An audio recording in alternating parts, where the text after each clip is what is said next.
Punjabi radio USA ਸੁਣ ਰਹੇ ਸਾਰੇ ਹੀ ਮਾਣਯੋਗ ਅਤੇ ਸਤਿਕਾਰਤ ਸਰੋਤਿਆਂ ਨੂੰ ਬਹੁਤ ਹੀ ਪਿਆਰ ਸਤਿਕਾਰ ਸਾਹਿਬ ਦੋਨੋਂ ਅੱਜ ਜੋੜ ਕੇ ਨਿੱਘੀ ਜਿਹੀ ਸਤਿ ਸ੍ਰੀ ਅਕਾਲ ਸਭ ਨੂੰ ਜੀ ਨੂੰ ਆਖਦੇ ਹਾਂ। ਸੋ ਪ੍ਰੋਗਰਾਮ ਖਬਰ ਤੇ ਨਜ਼ਰ ਦੇ ਵਿੱਚ ਆਪ ਸਭ ਦਾ ਨਿੱਘਾ ਸਵਾਗਤ ਕਰਦੇ ਹਾਂ। ਮੇਰੇ ਨਾਲ ਪ੍ਰੋਗਰਾਮ ਖਬਰ ਤੇ ਨਜ਼ਰ ਦੇ ਵਿੱਚ ਇਸ ਟਾਈਮ ਜੁੜ ਚੁੱਕੇ ਨੇ ਮਿੰਟੂ ਗੁਰਸਰੀਆ ਜੀ ਮਲੋਟ ਸਟੂਡੀਓਜ਼ ਤੋਂ। ਮਿੰਟੂ ਜੀ ਨਿੱਘੀ ਜੀ ਆਇਆਂ ਨੂੰ ਪਿਆਰ ਭਰੀ ਸਤਿ ਸ੍ਰੀ ਅਕਾਲ। ਸ਼ੁਕਰੀਆ ਜੀ ਸਾਰਿਆਂ ਨੂੰ, ਸਤਿ ਸ਼੍ਰੀ ਅਕਾਲ। ਸਾਡੇ ਅੱਜ ਦੇ ਪ੍ਰੋਗਰਾਮ ਖਬਰ ਤੇ ਨਜ਼ਰ ਉਸ ਨੂੰ ਸਪਾਂਸਰ ਕਰਦੇ ਨੇ ਖਾਲਸਾ ਇੰਸ਼ੋਰੈਂਸ ਏਜੰਸੀ ਵਾਲੇ, ਜਿਨ੍ਹਾਂ ਦੇ ਕੋਲੋਂ ਤੁਸੀਂ ਹਰ ਇੱਕ ਤਰੀਕੇ ਦੀ ਇੰਸ਼ੋਰੈਂਸ ਕਰਵਾ ਸਕਦੇ ਹੋ। ਇੰਸ਼ੋਰੈਂਸ ਬਾਰੇ ਪਤਾ ਕਰਨ ਲਈ ਕਾਲ ਕਰ ਸਕਦੇ ਹੋ ਨੰਬਰ 408 272 2500 ਦੇ ਉੱਤੇ। ਇਸ ਦੇ ਨਾਲ Krishan Dhanota Yuba City, Jaspal Singh Sacramento, Jassi Gill plumbing ਵਾਲੇ Bakersfield, Gurmukh Singh Johal Bakersfield, Jagtar Singh Anandpuri Union City, GN tyre and lube ਵਾਲੇ, ਜਿਨ੍ਹਾਂ ਦੇ ਕੋਲੋਂ ਤੁਸੀਂ truck wash, oil change, air ਬ੍ਰੇਕਾਂ ਦਾ ਕੰਮ ਕਰਵਾ ਸਕਦੇ ਹੋ। ਨਵੇਂ ਪੁਰਾਣੇ ਟਾਇਰ ਵਾਜਿਬ ਕੀਮਤਾਂ 'ਤੇ ਖਰੀਦ ਸਕਦੇ ਹੋ। 2 ਲੋਕੇਸ਼ਨਸ ਨੇ ਸੈਂਟਾਨੈਲਾ ਅਤੇ ਮਡੇਰਾ ਦੇ ਵਿੱਚ। ਹੋਰ ਜਾਣਕਾਰੀ ਲਈ ਕਾਲ ਨੇ ਮਾਸੋ ਹੋਤਾ 209 277 0113। ਇਸ ਦੇ ਨਾਲ Chicago pizza with A twist, ਜਿਨ੍ਹਾਂ ਦੇ ਕੋਲੋਂ ਤੁਸੀਂ ਹਰ ਤਰ੍ਹਾਂ ਦੇ veg, non veg, Indian style ਪੀਜ਼ੇ ਜਿਹੜੇ ਉਹ ਤੁਸੀਂ ਆਰਡਰ ਕਰ ਸਕਦੇ ਹੋ ਇਹਨਾਂ ਦੀ ਵੈੱਬਸਾਈਟ ਦੇ ਉੱਤੇ। Website www.chicagopizzatwist.com। 10% ਡਿਸਕਾਊਂਟ ਲੈਣ ਦੇ ਲਈ ਕੂਪਨ ਕੋਡ 1313 ਜਿਹੜਾ ਉਹ ਇਸਤੇਮਾਲ ਕਰੋ। ਇਹਨਾਂ ਸਾਰਿਆਂ ਦਾ ਹੀ ਅਸੀਂ ਬਹੁਤ ਬਹੁਤ ਧੰਨਵਾਦ ਕਰਦੇ ਹਾਂ। ਜੇਕਰ ਤੁਸੀਂ ਜਾਂ ਕੋਈ ਹੋਰ ਕਾਰੋਬਾਰ ਇਸ ਪ੍ਰੋਗਰਾਮ ਨੂੰ ਸਪਾਂਸਰ ਕਰਨਾ ਚਾਹੁੰਦੇ ਹੋ, ਸੰਪਰਕ ਕਰੋ 408 722 7698 ਦੇ ਉੱਤੇ। ਮਿੰਟੂ ਜੀ, ਗੱਲਬਾਤ ਦਾ ਸਿਲਸਿਲਾ ਸ਼ੁਰੂ ਕਰਦੇ ਹਾਂ। ਕਰਨਾਟਕ ਦਾ ਨਾਟਕ ਜਾਰੀ ਹੈ ਅਤੇ ਕਹਿੰਦੇ ਨਾਟਕ ਦਾ ਕਲਾਈਮੈਕਸ ਜਿਹੜਾ ਆ ਹੁਣ ਕੱਲ੍ਹ ਨੂੰ ਸੁਪਰੀਮ ਕੋਰਟ ਕਰੂਗਾ ਤੈਅ। ਬਿਲਕੁਲ, ਵਾਕਈ ਇੱਕ ਨਾਟਕ ਹੀ ਚੱਲਦਾ ਪਿਆ ਕਰਨਾਟਕ ਦੇ ਅੰਦਰ, ਤੇ ਨਾਟਕ ਦੇ ਵਿੱਚ ਹਮੇਸ਼ਾ ਉਤਸੁਕਤਾ ਬਣੀ ਰਹਿੰਦੀ ਆ ਕਿ ਹੁਣ ਅਗਲੇ ਦਿਨ ਕੀ ਹੋਊਗਾ। ਨੌ ਸੱਸ ਦੇ ਕਿੱਸੇ ਜਿਹੜੇ ਚੱਲਦੇ ਹੁੰਦੇ ਆ, ਉਹ ਵੇਖਿਆ ਕਿੱਦਾਂ ਬੀਬੀਆਂ ਸਾਡੀਆਂ ਤਿਆਰੀ ਨਾਲ ਪਹਿਲਾਂ ਹੀ ਬਹਿ ਜਾਂਦੀਆਂ ਅੱਧਾ ਘੰਟਾ ਕਿ ਚੱਲਣ ਵਾਲਾ ਟੈਲੀਕਾਸਟ ਹੋਣ ਵਾਲਾ ਸੀਰੀਅਲ। ਤਾਂ ਇੱਥੇ ਵੀ ਸਵੇਰ ਤੋਂ ਹੀ ਨਜ਼ਰਾਂ ਕੱਢੀਆਂ ਜਾਂਦੀਆਂ ਕਿ ਅੱਜ ਇੱਥੇ ਕੀ ਹੋਊਗਾ। ਪਲ ਦਰ ਪਲ ਖਬਰਾਂ ਜਿਹੜੀਆਂ ਉਹ ਵੰਨ ਸਵੰਨੀਆਂ ਆਉਂਦੀਆਂ ਪਈਆਂ। ਸੋ ਇਸ ਸਮੇਂ ਜੋ ਉੱਥੇ ਪੇਚ ਫਸਿਆ ਕਰਨਾਟਕ ਦੇ ਵਿੱਚ, ਤੁਹਾਨੂੰ ਸਾਰਾ ਪਤਾ ਹੀ ਆ ਕਿ ਸੁਪਰੀਮ ਕੋਰਟ ਦੇ ਵਿੱਚ ਚਲੇ ਗਏ ਸਨ ਕਾਂਗਰਸੀ ਰਾਜ, ਪਰ ਇੰਨੀ ਕਾਹਲੀ 'ਚ ਗਏ ਸੀਗੇ ਕਿ ਯੇਦੀਯੂਰੱਪਾ ਵਾਲਾ ਜਿਹੜਾ ਪੱਤਰ ਹੈ ਜੋ ਉਹਨੇ ਰਾਜਪਾਲ ਨੂੰ ਸੌਂਪਿਆ, ਉਹਦੀ ਵੀ ਕਾਪੀ ਕਿਸੇ ਕੋਲ ਹੈ ਨਹੀਂ ਸੀਗੀ। ਤਾਂ ਫਿਰ ਉਹਨਾਂ ਨੇ ਕਿਹਾ ਕਿ ਜਦੋਂ ਕਿਸੇ ਕੋਲ ਉਹ ਪੱਤਰ ਹੀ ਹੈ ਨਹੀਂ ਗਾ, ਤੇ ਫਿਰ ਅਸੀਂ ਰੋਕਥਾਮ ਵਾਲਾ ਪੱਤਰ ਕਿਵੇਂ ਘੱਲੀਏ, ਜਿਹੜਾ ਇਹਨਾਂ ਨੇ ਹਲਫ ਸਮਾਜ ਕੇ 9 ਵਜੇ ਦਾ, ਉਹਨੂੰ ਕਿੱਦਾਂ ਰੋਕ ਸਕਦੇ ਆ ਫਿਰ। ਤਾਂ ਇਸ ਸੂਰਤ ਦੇ ਵਿੱਚ ਯੇਦੀਯੂਰੱਪਾ ਨੇ ਸਹੁੰ ਚੁੱਕ ਲਈ, ਕਿਉਂਕਿ ਸੁਪਰੀਮ ਕੋਰਟ ਨੇ ਸਾਫ਼ ਕੀਤਾ ਸੀਗਾ ਕਿ ਅਸੀਂ ਰਾਜਪਾਲ ਦੇ ਕਿਸੇ ਐਕਸ਼ਨ ਨੂੰ ਰੋਕ ਨਹੀਂ ਸਕਦੇ ਜਦੋਂ ਤੱਕ ਇਹ ਸਾਬਤ ਨਹੀਂ ਹੁੰਦਾ ਕਿ ਉਹ ਸੰਵਿਧਾਨ ਤੋਂ ਪਰੇ ਆ। ਸੋ ਇਹ ਸਾਰੀਆਂ ਚੀਜ਼ਾਂ ਫਿਰ ਮੁਕਰਰ ਕੀਤੀਆਂ ਗਈਆਂ ਕਿ ਸ਼ੁੱਕਰਵਾਰ 10:30 ਵਜੇ ਸੁਣਵਾਈ ਸ਼ੁਰੂ ਹੋਊਗੀ। ਤਾਂ ਉਸ ਤੋਂ ਬਾਅਦ ਸਭ ਕੁਛ ਹੈ ਜਿਹੜਾ ਉਹ ਤੈਅ ਹੋਊਗਾ ਕਿ ਆਖਿਰ ਇਸ ਮਾਮਲੇ 'ਚ ਅੱਗੇ ਕੀ ਕੀਤਾ ਜਾਵੇ। ਸੋ ਇੱਕ ਤਰ੍ਹਾਂ ਨਾਲ ਕਹਿ ਲਈਏ ਕਿ ਉੱਥੇ ਸੰਵਿਧਾਨਕ ਸੰਕਟ ਹੀ ਆਇਆ ਪਿਆ ਕਰਨਾਟਕ ਦੇ ਵਿੱਚ। ਯੇਦੀਯੂਰੱਪਾ ਮੁੱਖ ਮੰਤਰੀ ਬਣ ਗਿਆ। ਮੁੱਖ ਮੰਤਰੀ ਬਣਦਿਆਂ ਸਾਰ ਉਹਨੇ ਅਫਸਰਾਂ ਦੇ ਤਬਾਦਲੇ ਵੀ ਸ਼ੁਰੂ ਕਰ ਦਿੱਤੇ, ਇੱਥੋਂ ਤੱਕ ਕਿ ਜਿਹੜੇ ਰਿਜ਼ੋਰਟ ਦੇ ਵਿੱਚ ਇਹਨਾਂ ਨੇ ਆਪਣੇ ਘੋੜੇ ਲਗਾਏ ਹੋਏ ਆ, ਘੋੜਿਆਂ ਤੋਂ ਤੁਹਾਨੂੰ ਪਤਾ ਹੀ ਹੈ ਕਿ ਘੋੜਿਆਂ ਦੀ ਖਰੀਦੋ ਫਰੋਖਤ, ਹਾਰਸ ਟ੍ਰੇਡਿੰਗ ਜਿਹਨੂੰ ਕਹਿੰਦੇ ਆ, ਤਾਂ ਜਿੱਥੇ ਉਹ ਘੋੜੇ ਛਪਾਏ ਹੋਏ ਆ, ਹੁਣ ਵੈਸੇ ਉਹ ਕਹਿਣਾ ਨਹੀਂ ਚਾਹੀਦਾ ਕਿਉਂਕਿ ਘੋੜਿਆਂ ਲਈ ਤਾਂ ਵੈਸੇ ਤਵੇਲੇ ਹੁੰਦੇ, ਪਰ ਅੱਜ ਕੱਲ੍ਹ ਰਿਜ਼ੋਰਟ ਨੇ ਜਿਹੜੇ ਸਿਆਸੀ ਘੋੜੇ ਆ, ਤਾਂ ਉਸ ਰਿਜ਼ੋਰਟ ਦੇ ਬਾਹਰ ਜਿਹੜੀ ਸਿਕਿਉਰਿਟੀ ਸੀ ਉਹ ਵੀ ਹਟਾ ਲਈ ਯੇਦੀਯੂਰੱਪਾ ਨੇ। ਦੇਖੋ ਕਮਾਲ ਦੀ ਗੱਲ ਹੈ ਕਿ ਕੈਬਨਿਟ ਦਾ ਹਾਲੇ ਕੋਈ ਗਠਨ ਨਹੀਂ ਹੋਇਆ, ਉਹਨੇ ਪਹਿਲਾਂ ਹੀ ਫੈਸਲੇ ਲੈਣੇ ਸ਼ੁਰੂ ਕਰ ਦਿੱਤੇ। ਤਾਂ ਉਸ ਤੋਂ ਬਾਅਦ ਹੋਇਆ ਕਿ ਇੱਕ ਹੋਰ ਬੜੀ ਵੱਡੀ ਗਤੀਵਿਧੀ ਜਿਹੜੀ ਅੱਜ ਵੇਖਣ ਨੂੰ ਮਿਲੀ, ਉਹ ਇਹ ਆ ਕਿ ਦੱਸਦੇ ਆ ਕਾਂਗਰਸ ਨੇ ਤਿਆਰੀ ਖਿੱਚ ਲਈ ਹੈ ਕਿ ਗੋਆ ਦੇ ਵਿੱਚ ਉਹ ਕਲੇਮ ਕਰਨਗੇ ਕਿ ਜੇ ਕਰਨਾਟਕ ਦੇ ਵਿੱਚ ਸਭ ਤੋਂ ਵੱਡੀ ਪਾਰਟੀ ਨੂੰ ਮੌਕਾ ਦਿੱਤਾ ਜਾਂਦਾ ਤਾਂ ਫਿਰ ਸਾਨੂੰ ਵੀ ਮੌਕਾ ਦਿਓ। ਮਤਲਬ ਕਿ ਸਾਲ ਹੋ ਗਿਆ ਇਲੈਕਸ਼ਨ ਹੋਏ ਨੂੰ, ਸਾਲ ਕੀ ਸਵਾ ਸਾਲ ਹੀ ਹੋ ਗਿਆ ਗੋਆ ਦੇ ਵਿੱਚ। ਤਾਂ ਹੁਣ ਉਹ ਕਹਿੰਦੇ ਕਿ ਜਵਾਬ ਜਾ ਕੇ ਅਸੀਂ ਫਿਰ ਦਾਅਵਾ ਠੋਕਾਂਗੇ। ਸੋ ਦੂਜੇ ਪਾਸੇ ਗੋਆ ਵਾਲਾ ਵੀ ਰਸਾ ਹੁਣ ਜਿਹੜਾ ਉਹ ਖਿੱਚਿਆ ਜਾਊਗਾ। ਉੱਦਾਂ ਸੁਪਰੀਮ ਕੋਰਟ ਨੇ ਤੈਅ ਕਰਨਾ, ਬਿਲਕੁਲ ਤੁਸੀਂ ਸਹੀ ਗੱਲ ਕਹੀ ਹੈ ਕਿ ਹੁਣ ਆਖਰੀ ਟੇਕ ਹੈ ਜਿਹੜੀ ਉਹ ਸੁਪਰੀਮ ਕੋਰਟ ਦੀ ਆ। ਸੁਪਰੀਮ ਕੋਰਟ ਕੀ ਫੈਸਲਾ ਦਿੰਦੀ ਹੈ ਵੇਖਣ ਵਾਲੀ ਗੱਲ ਹੋਊਗੀ। ਸਭ ਤੋਂ ਪਹਿਲਾਂ ਜਿਹੜੀ ਉਹਨਾਂ ਨੇ ਸੂਚੀ ਮੰਗੀ ਹੈ ਜਾਂ ਪੱਤਰ ਕਹਿ ਲਓ ਕਿ ਜਿਹੜਾ ਯੇਦੀਯੂਰੱਪਾ ਨੇ ਕਰਨਾਟਕ ਦੇ ਰਾਜਪਾਲ ਨੂੰ ਜਾ ਕੇ ਉੱਥੇ ਲੈਟਰ ਦਿੱਤਾ, ਉਸ ਲੈਟਰ ਨੂੰ ਵਿਖਾਓ ਭਲਾ ਉਹਦੇ 'ਚ ਕੀ ਲਿਖਿਆ। ਤਾਂ ਮੇਰੇ ਖਿਆਲ ਦੇ ਨਾਲ ਇੱਥੋਂ ਹੀ ਸਾਰੀ ਚੀਜ਼ ਜਿਹੜੀ ਆ ਤੈਅ ਹੋਏਗੀ ਕਿ ਇਸ ਲੈਟਰ ਦੇ ਵਿੱਚ ਕੀ ਆ। ਕਿਉਂਕਿ ਹੁਣ ਦੇਖੋ ਨਾ ਸਮੱਸਿਆ ਇਹ ਹੋਣੀ ਆ ਕਿ ਇਹ ਲੈਟਰ ਜੇ ਉੱਥੇ ਸੁਪਰੀਮ ਕੋਰਟ 'ਚ ਪੇਸ਼ ਕਰਨਗੇ ਤੇ ਜਿਹੜੇ ਇਹ 112 ਵਿਧਾਇਕਾਂ ਦਾ ਦਿੰਦੇ, ਕਿਉਂਕਿ ਇਹਨਾਂ ਦੇ ਕੋਲ 104 ਆ, ਤੇ ਜਿਹੜੇ ਐਕਸਟਰਾ 8 ਵਿੱਚ ਪਾਉਣਗੇ ਉਹ ਕਿਹੜੇ ਹੋਣਗੇ, ਸਭ ਤੋਂ ਵੱਡਾ ਸਵਾਲ ਆ। ਜੇ ਇਹ ਦੂਸਰੀਆਂ ਪਾਰਟੀਆਂ ਦੇ 8 ਵਿਧਾਇਕਾਂ ਦਾ ਨਾਮ ਪਾਉਂਦੇ ਆ ਤੇ ਫਿਰ ਸੁਪਰੀਮ ਕੋਰਟ ਇਸ ਨੁਕਤੇ ਨੂੰ ਵੀ ਵਿਚਾਰੂਗਾ ਕਿ ਕੀ ਇਹ ਦਲ ਬਦਲੀ ਕਾਨੂੰਨ ਇੱਥੇ ਨਹੀਂ ਆਉਂਦੇ, ਇੱਥੇ ਵੀ ਰੱਪੜ ਪੈ ਜਾਣਾ। ਦੂਜੀ ਚੀਜ਼ ਇਹ ਹੋਣੀ ਆ ਕਿ ਕਾਂਗਰਸ ਤੇ ਜਨਤਾ ਦਲ ਸੈਕੂਲਰ ਹੈ ਜਿਹੜੇ, ਉਹਨਾਂ ਦੇ ਕੰਨ ਖੜੇ ਹੋ ਜਾਣੇ ਕਿ ਕਿਹੜੇ ਕਿਹੜੇ ਬੰਦਿਆਂ ਦੇ ਨਾਂ, ਤਾਂ ਉਹਨਾਂ ਨੇ ਉਹ ਨਾਲ ਦੀ ਨਾਲ ਉਹਨਾਂ ਤੇ ਦੁੱਗਣੀ ਸਖਤੀ ਕਰ ਦੇਣੀ ਹੈ। ਤੀਜੀ ਚੀਜ਼ ਜਿਹੜੀ ਵੇਖਣ ਵਾਲੀ ਇਹ ਹੋਏਗੀ ਕਿ ਜੇ ਮੰਨ ਲਓ ਇਸ ਤਰ੍ਹਾਂ ਦੀ ਸਥਿਤੀ 'ਚ ਇਹ ਹੈ ਨਹੀਂਗੇ ਕਿ ਇਹਨਾਂ ਦੇ ਕੋਲ ਬੰਦੇ ਹੀ ਹੈ ਨਹੀਂਗੇ, ਨਾ ਹੀ ਹੈ ਨਹੀਂਗੇ 112, ਤਾਂ ਫਿਰ ਉਸ ਸੂਰਤ ਦੇ ਵਿੱਚ ਸੁਪਰੀਮ ਕੋਰਟ ਜਿਹੜੀ ਆ ਉਹ ਕੁਝ ਹੋਰ ਫੈਸਲਾ ਵੀ ਲੈ ਸਕਦੀ ਆ, ਫੈਸਲਾ ਕੋਈ ਵੀ ਆ ਸਕਦਾ। ਤੇ ਜੇ ਇਹ ਵੀ ਨਹੀਂ ਤਾਂ ਘੱਟੋ ਘੱਟ ਇਹ ਵੀ ਮੰਨ ਕੇ ਚੱਲਿਆ ਜਾ ਸਕਦਾ ਕਿ ਉਹ ਵਕਫਾ ਘਟਾ ਦੇਣ। ਜਿੱਦਾਂ ਇਹਨਾਂ ਨੇ 15 ਦਿਨ ਦਾ ਖੁੱਲ ਕੇ ਖੇਡਣ ਦਾ ਵਕਫਾ ਦੇ ਦਿੱਤਾ ਰਾਜਪਾਲ ਸਾਹਿਬ ਨੇ, ਤਾਂ ਉਸ ਵਕਫੇ ਨੂੰ ਘੱਟ ਕਰ ਦੇਣ ਕਿ ਭਾਈ ਇੰਨੇ ਘੰਟੇ ਆ ਤੁਹਾਡੇ ਕੋਲ, 24 ਜਾਂ 48 ਜਾਂ 72 ਘੰਟੇ ਕਰ ਲਓ ਜਿਹੜਾ ਕੁਛ ਕਰਨਾ। ਤਾਂ ਉਸ ਸੂਰਤ ਦੇ ਵਿੱਚ ਵੀ ਭਾਰਤੀ ਜਨਤਾ ਪਾਰਟੀ ਨੂੰ ਰਣਨੀਤੀ ਬੜੀ ਤੇਜ਼ੀ ਨਾਲ ਬਦਲਣੀ ਪਊਗੀ। ਜੋ ਵੀ ਕਰਨਾ ਹੋਊਗਾ ਬਹੁਤ ਸੋਚ ਸਮਝ ਕੇ ਕਰਨਾ ਹੋਊਗਾ। ਇਹੀ ਕਾਰਨ ਹੈ ਕਿ ਨਰਿੰਦਰ ਮੋਦੀ, ਅਮਿਤ ਸ਼ਾਹ ਅੱਜ ਹਲਫ ਸਮਾਗਮ ਦੇ ਵਿੱਚ ਨਹੀਂ ਆਏ। ਜਦੋਂ ਇਹਨੇ ਹਲਫ ਚੁੱਕਿਆ ਯੂਰਪਾ ਨੇ, ਉਹ ਆਏ ਨਹੀਂ। ਉਹਨਾਂ ਨੂੰ ਇਹ ਆ ਕਿ ਅਸੀਂ ਆ ਜਾਈਏ ਉੱਥੇ ਢੋਲ ਢਮੱਕੇ ਦੇ ਨਾਲ, ਮੁੜ ਕੇ ਉਹੀ ਹੋਵੇ ਨਾਤੀ ਧੋਤੀ ਰਹਿ ਗਈ ਤੇ ਨੱਕ ਤੇ ਮੱਖੀ ਬਹਿ ਗਈ। ਅੱਗੇ ਚੋਣਾਂ ਵਾਲੇ ਦਿਨ ਵੀ ਤੇ ਏਦਾਂ ਹੀ ਹੋਇਆ, ਢੋਲ ਵਜਾਉਂਦੇ ਰਹੇ, ਨਗਾਰੇ ਖੜਕਾਉਂਦੇ ਰਹੇ, ਅੰਤ ਦੇ ਵਿੱਚ ਹੋਇਆ ਕਿ ਝੱਗ ਵਾਂਗੂ ਬਹਿ ਗਈ, ਜਿਵੇਂ ਬੀਅਰ ਦੀ ਝੱਗ ਨਹੀਂ ਬਹਿ ਜਾਂਦੀ ਸ਼ਾਮ ਪੈਂਦਿਆਂ ਪੈਂਦਿਆਂ। ਉਹੀ ਹਾਲ ਕਿਤੇ ਫੇਰ ਨਾ ਹੋ ਜਾਵੇ, ਇਸ ਗੱਲ ਤੋਂ ਡਰਦੇ ਆ। ਓਦਾਂ ਹੁਣ ਸਵੇਰੇ ਵੇਖੋ ਕੀ ਵਾਪਰਦਾ, ਪਰ ਸਭ ਤੋਂ ਵੱਡੀ ਚੀਜ਼ ਜਿਹੜੀ ਇਸ ਵੇਲੇ ਚੱਲਦੀ ਪਈ ਆ ਉਹ ਇਹੋ ਹੀ ਆ ਕਿ ਕੀ ਸੁਪਰੀਮ ਕੋਰਟ ਸਮਾਂ ਘਟਾਏਗੀ ਜਾਂ ਇਸ ਸਰਕਾਰ ਦੇ ਉਲਟ ਕੋਈ ਫੈਸਲਾ ਦੇਊਗੀ। ਪਰ ਸਭ ਤੋਂ ਵੱਡੀ ਚੁਣੌਤੀ ਹੈ ਜਿਹੜੀ ਉਹ ਕਾਂਗਰਸ ਤੇ ਜਨਤਾ ਦਲ ਸੈਕੂਲਰ ਲਈ ਇਹ ਹੈ ਕਿ ਆਪਣੇ ਬੰਦੇ ਕਿੱਦਾਂ ਬਚਾਵੇ। ਜਦੋਂ ਤੱਕ ਫਲੋਰ ਟੈਸਟ ਨਹੀਂ ਹੁੰਦਾ ਉਦੋਂ ਤੱਕ ਆਪਣੇ ਬੰਦੇ ਕਿੱਦਾਂ ਬਚਾਵੇ। ਤਾਂ ਮੈਨੂੰ ਲੱਗਦਾ ਕਿ ਇਹਨਾਂ ਨੂੰ ਆਪਣੇ ਉਸਤਾਦ ਲਾਲੂ ਪ੍ਰਸਾਦ ਯਾਦਵ ਦੇ ਪਾਸ ਜਾਣਾ ਚਾਹੀਦਾ। ਉਸ ਬੰਦੇ ਤੇ ਕਲਾ ਹੈਗੀ ਆ।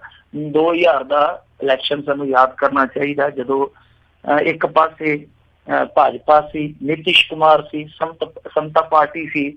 ਇਹਨਾਂ ਨੇ ਕੀ ਕੀਤਾ ਸੀਗਾ ਕਿ ਲਾਲੂ ਪ੍ਰਸਾਦ ਯਾਦਵ ਨੂੰ 124 ਸੀਟਾਂ ਆਈਆਂ ਸੀ, ਇਹਨਾਂ ਕੋਲ 122 ਸੀਟਾਂ ਸੀਗੀਆਂ ਤੇ ਚਾਹੀਦੀਆਂ ਕਿੰਨੀਆਂ ਸੀਗੀਆਂ ਕੁੱਲ ਇਹਨਾਂ ਨੂੰ 162 ਚਾਹੀਦੀਆਂ ਸੀ ਸਰਕਾਰ ਬਣਾਉਣ ਵਾਸਤੇ।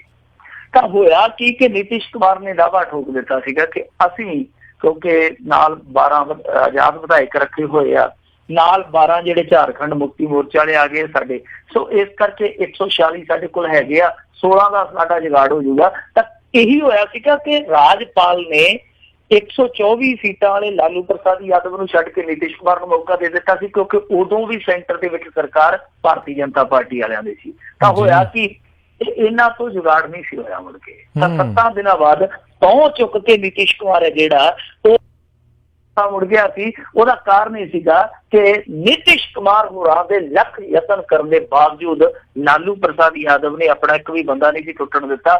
ਜਿਸ ਰਿਜ਼ੋਰਟ ਦੇ ਵਿੱਚ ਲਿਆ ਕੇ ਬੰਦੇ ਬਿਠਾਏ ਸੀ ਉੱਥੇ ਸਮਝ ਲਓ ਕਿ ਪੰਛੀ ਵੀ, ਪਰਿੰਦਾ ਵੀ ਪਰ ਨਹੀਂ ਸੀ ਮਾਰਦਾ। ਸੋ ਲਾਲੂ ਪ੍ਰਸਾਦ ਯਾਦਵ ਨੇ ਜਿਸ ਤਰੀਕੇ ਨਾਲ ਆਪਣੇ ਬੰਦੇ ਬਿਠਾਏ ਸੀ ਉਹਦੇ ਤੋਂ ਸਿੱਖਿਆ ਲੈਣੀ ਚਾਹੀਦੀ। ਹਾਲਾਂਕਿ ਜੇਲ੍ਹ ਦੇ ਵਿੱਚ ਆ, ਪਰ ਫਿਰ ਵੀ ਉਹ ਗੁਰਦਾਸ ਮਾਨ ਨੇ ਆਖਿਆ ਸੀ ਨਾ, ਮਾੜੇ ਬੰਦੇ ਵਿੱਚ ਵੀ ਕੋਈ ਗੁਣ ਚੰਗਾ ਹੋਵੇਗਾ। ਤਾਂ ਕਈ ਵਾਰ ਕੈਦੀ ਵੀ ਨੁਕਤਾ ਚੰਗਾ ਕਰ ਦਿੰਦਾ। ਲਾਲੂ ਪ੍ਰਸਾਦ ਯਾਦਵ ਦੀ ਸ਼ਰਨ ਤੇ ਜ਼ਰੂਰ ਜਾਣਾ ਚਾਹੀਦਾ। ਜੀ ਪਰ ਅਫਸੋਸ ਵਾਲੀ ਗੱਲ ਮਿੰਟੂ ਜੀ ਇਹ ਆ ਵੀ ਇਹ ਕੁਛ ਹੁੰਦਾ ਬਹੁਤ ਆ, ਹਾਰਸ ਟ੍ਰੇਡਿੰਗ ਜਿਹਨੂੰ ਕਿਹਾ ਵੀ ਘੋੜੇ ਜਿਹੜੇ ਆ ਵਿਕਦੇ ਬਹੁਤ ਨੇ। ਇਹ ਪਤਾ ਨਹੀਂ ਕੀ ਗੱਲ ਆ। ਅਗਲੀ ਆਪਾਂ ਮਿੰਟੂ ਜੀ ਗੱਲ ਕਰੀਏ ਹਰਿਆਣਾ ਸਰਵਿਸ ਸਿਲੈਕਸ਼ਨ ਕਮਿਸ਼ਨ ਦੇ ਚੇਅਰਮੈਨ ਦੀ ਛੁੱਟੀ। ਦੇਖੋ ਇਹ ਜਿਹੜੀ ਛੁੱਟੀ ਹੋਈ ਆ ਇਹ ਇੱਕ ਗਲਤੀ ਤੋਂ ਹੋਈ ਆ। ਹੁਣ ਗਲਤੀ ਆ, ਊਣਤਾ ਹੀ ਆ ਜਾਂ ਲਾਪਰਵਾਹੀ ਆ, ਕੁਛ ਵੀ ਕਿਹਾ ਜਾ ਸਕਦਾ। ਹਰਿਆਣਾ ਸਟਾਫ ਸਿਲੈਕਸ਼ਨ ਕਮਿਸ਼ਨ ਦਾ ਜਿਹੜਾ ਚੇਅਰਮੈਨ ਆ ਉਹ ਇਸ ਗੁਸਤਾਖੀ ਲਈ ਰਗੜਿਆ ਗਿਆ। ਅਸਲ ਦੇ ਵਿੱਚ ਮਸਲਾ ਕੀ ਸੀਗਾ ਕਿ ਇਹਨਾਂ ਨੇ ਪਿੱਛੇ ਜੇ ਜੂਨੀਅਰ ਇੰਜੀਨੀਅਰ ਹੁੰਦੇ ਆ ਜਿਹੜੇ ਜੇਈ, ਉਹਨਾਂ ਦੀ ਭਰਤੀ ਕਰਨੀ ਸੀ। ਭਰਤੀ ਵਾਸਤੇ ਇਹਨਾਂ ਨੇ ਪ੍ਰੀਖਿਆ ਲਈ ਸੀ। ਪ੍ਰੀਖਿਆ ਦੇ ਵਿੱਚ ਗਲਤੀ ਇਹ ਹੋ ਗਈ ਕਿ ਇੱਕ ਇਹਨਾਂ ਨੇ ਸਵਾਲ ਸੀਗਾ ਜਿਹੜਾ ਉਹ ਬ੍ਰਾਹਮਣ ਕਮਿਊਨਿਟੀ ਦੇ ਨਾਲ ਜੁੜਿਆ ਪਾ ਦਿੱਤਾ। ਉਹ ਸਵਾਲ ਮੈਂ ਇਹਨਾਂ ਦੇ ਤੁਹਾਨੂੰ ਦੱਸ ਦੇਣਾ। ਅੰਗਰੇਜ਼ੀ ਦੇ ਵਿੱਚ ਏਦਾਂ ਸੀਗਾ ਕਿ which one among the following is not a bad sign of woman in Haryana. ਤੇ ਆਪਾਂ ਪੰਜਾਬੀ ਚ ਲੱਥਾ ਕਰੀਏ ਤਾਂ ਲਿਖਿਆ ਸੀਗਾ ਕਿ ਨਿਮਨ ਲਿਖਤ ਵਿੱਚੋਂ ਕਿਹੜਾ ਹਰਿਆਣੇ ਦੇ ਵਿੱਚ ਅਪਸ਼ਗਨ ਨਹੀਂ ਮੰਨਿਆ ਜਾਂਦਾ। ਤਾਂ ਇਹਦੇ ਵਿੱਚ ਇਹਨਾਂ ਨੇ ਆਪਸ਼ਨ ਦਿੱਤੇ ਸੀ, ਖਾਲੀ ਘੜਾ ਵੀ ਕਾਲੇ ਬ੍ਰਾਹਮਣ ਨੂੰ ਮਿਲਣਾ ਸੀ, ਫਿਊਲ ਭਰਿਆ ਕਾਸਕੈਟ, ਤੇ ਚੌਥਾ ਸੀਗਾ ਕਿ ਬ੍ਰਾਹਮਣ ਕੰਨਿਆ ਨੂੰ ਦੇਖਣਾ। ਇਹ 4 ਆਪਸ਼ਨ ਦਿੱਤੇ ਸੀਗੇ, ਜਿਹੜੇ 2, ਇੱਕ ਕਾਲੇ ਬ੍ਰਾਹਮਣ ਵਾਲਾ ਔਰ ਦੂਸਰਾ ਬ੍ਰਾਹਮਣ ਕੰਨੇ ਵਾਲਾ। ਇਹਨਾਂ ਦੋਨਾਂ ਤੇ ਵਿਵਾਦ ਹੋ ਗਿਆ ਬਹੁਤ ਜ਼ਿਆਦਾ। ਸੋ ਜਦੋਂ ਵਿਵਾਦ ਹੋ ਗਿਆ, ਬੜੀ ਆਲੋਚਨਾ ਹੋਈ। ਜਿਹੜੇ ਇਹਨਾਂ ਦੇ ਵਿਰੋਧੀ ਧਿਰਾਂ ਵਾਲੇ ਸੀਗੇ ਉਹਨਾਂ ਨੇ ਅੱਡੀ ਚੋਟੀ ਵਾਲਾ ਜ਼ੋਰ ਲਾ ਲਿਆ ਕਿ ਇਹ ਦੇਖੋ ਜੋ ਵੀ ਕਰਦੀ ਪਈ ਹੈ ਸਰਕਾਰ, ਇਹ ਬ੍ਰਾਹਮਣਾਂ ਨੂੰ ਬਦਨਾਮ ਕਰਦੀ ਪਈ ਆ, ਬ੍ਰਾਹਮਣਾਂ ਦੇ ਵਿਰੋਧੀ ਸਰਕਾਰ ਚੱਲਦੀ ਪਈ ਹੈ, ਇਹ ਉਹ ਹੈ ਜੋ। ਜਦੋਂ ਇਹ ਪ੍ਰਾਪੇਗੰਡਾ ਚੱਲ ਪਿਆ ਤੇ ਫਿਰ ਇਹਨਾਂ ਨੂੰ ਆਪਣੇ ਹੀ ਚੇਅਰਮੈਨ ਦੀ ਬਲੀ ਲੈਣੀ ਪਈ। ਇਹਨਾਂ ਦਾ ਜਿਹੜਾ ਹੈਗਾ ਚੀਫ ਮਿਨਿਸਟਰ ਖੱਟੜ, ਉਹ ਪਹਿਲਾਂ ਵਿਦੇਸ਼ ਯਾਤਰਾ ਤੇ ਗਿਆ ਸੀਗਾ, ਅੱਜ ਹੀ ਪਰਤਿਆ ਨਾਲ ਦੀ ਨਾਲ ਹੀ ਇਹ ਹੁਕਮ ਹੋ ਗਏ ਕਿ ਜਿਹੜਾ ਚੇਅਰਮੈਨ ਹੈ ਭਾਰਤ ਭੂਸ਼ਣ ਭਾਰਤੀ, ਇਹਦੇ ਤੇ ਕੜੀ ਕਾਰਵਾਈ ਕਰ ਦਿਓ, ਕਰੜੀ ਕਾਰਵਾਈ ਕਰ ਦਿਓ ਤੇ ਇਹਨੂੰ ਬੰਨ ਕੇ ਬਿਸਤਰਾ ਘਰ ਨੂੰ ਤੋੜ ਦਿਓ। ਸੋ ਇਹਦੀ ਛੁੱਟੀ ਹੋ ਗਈ ਆ।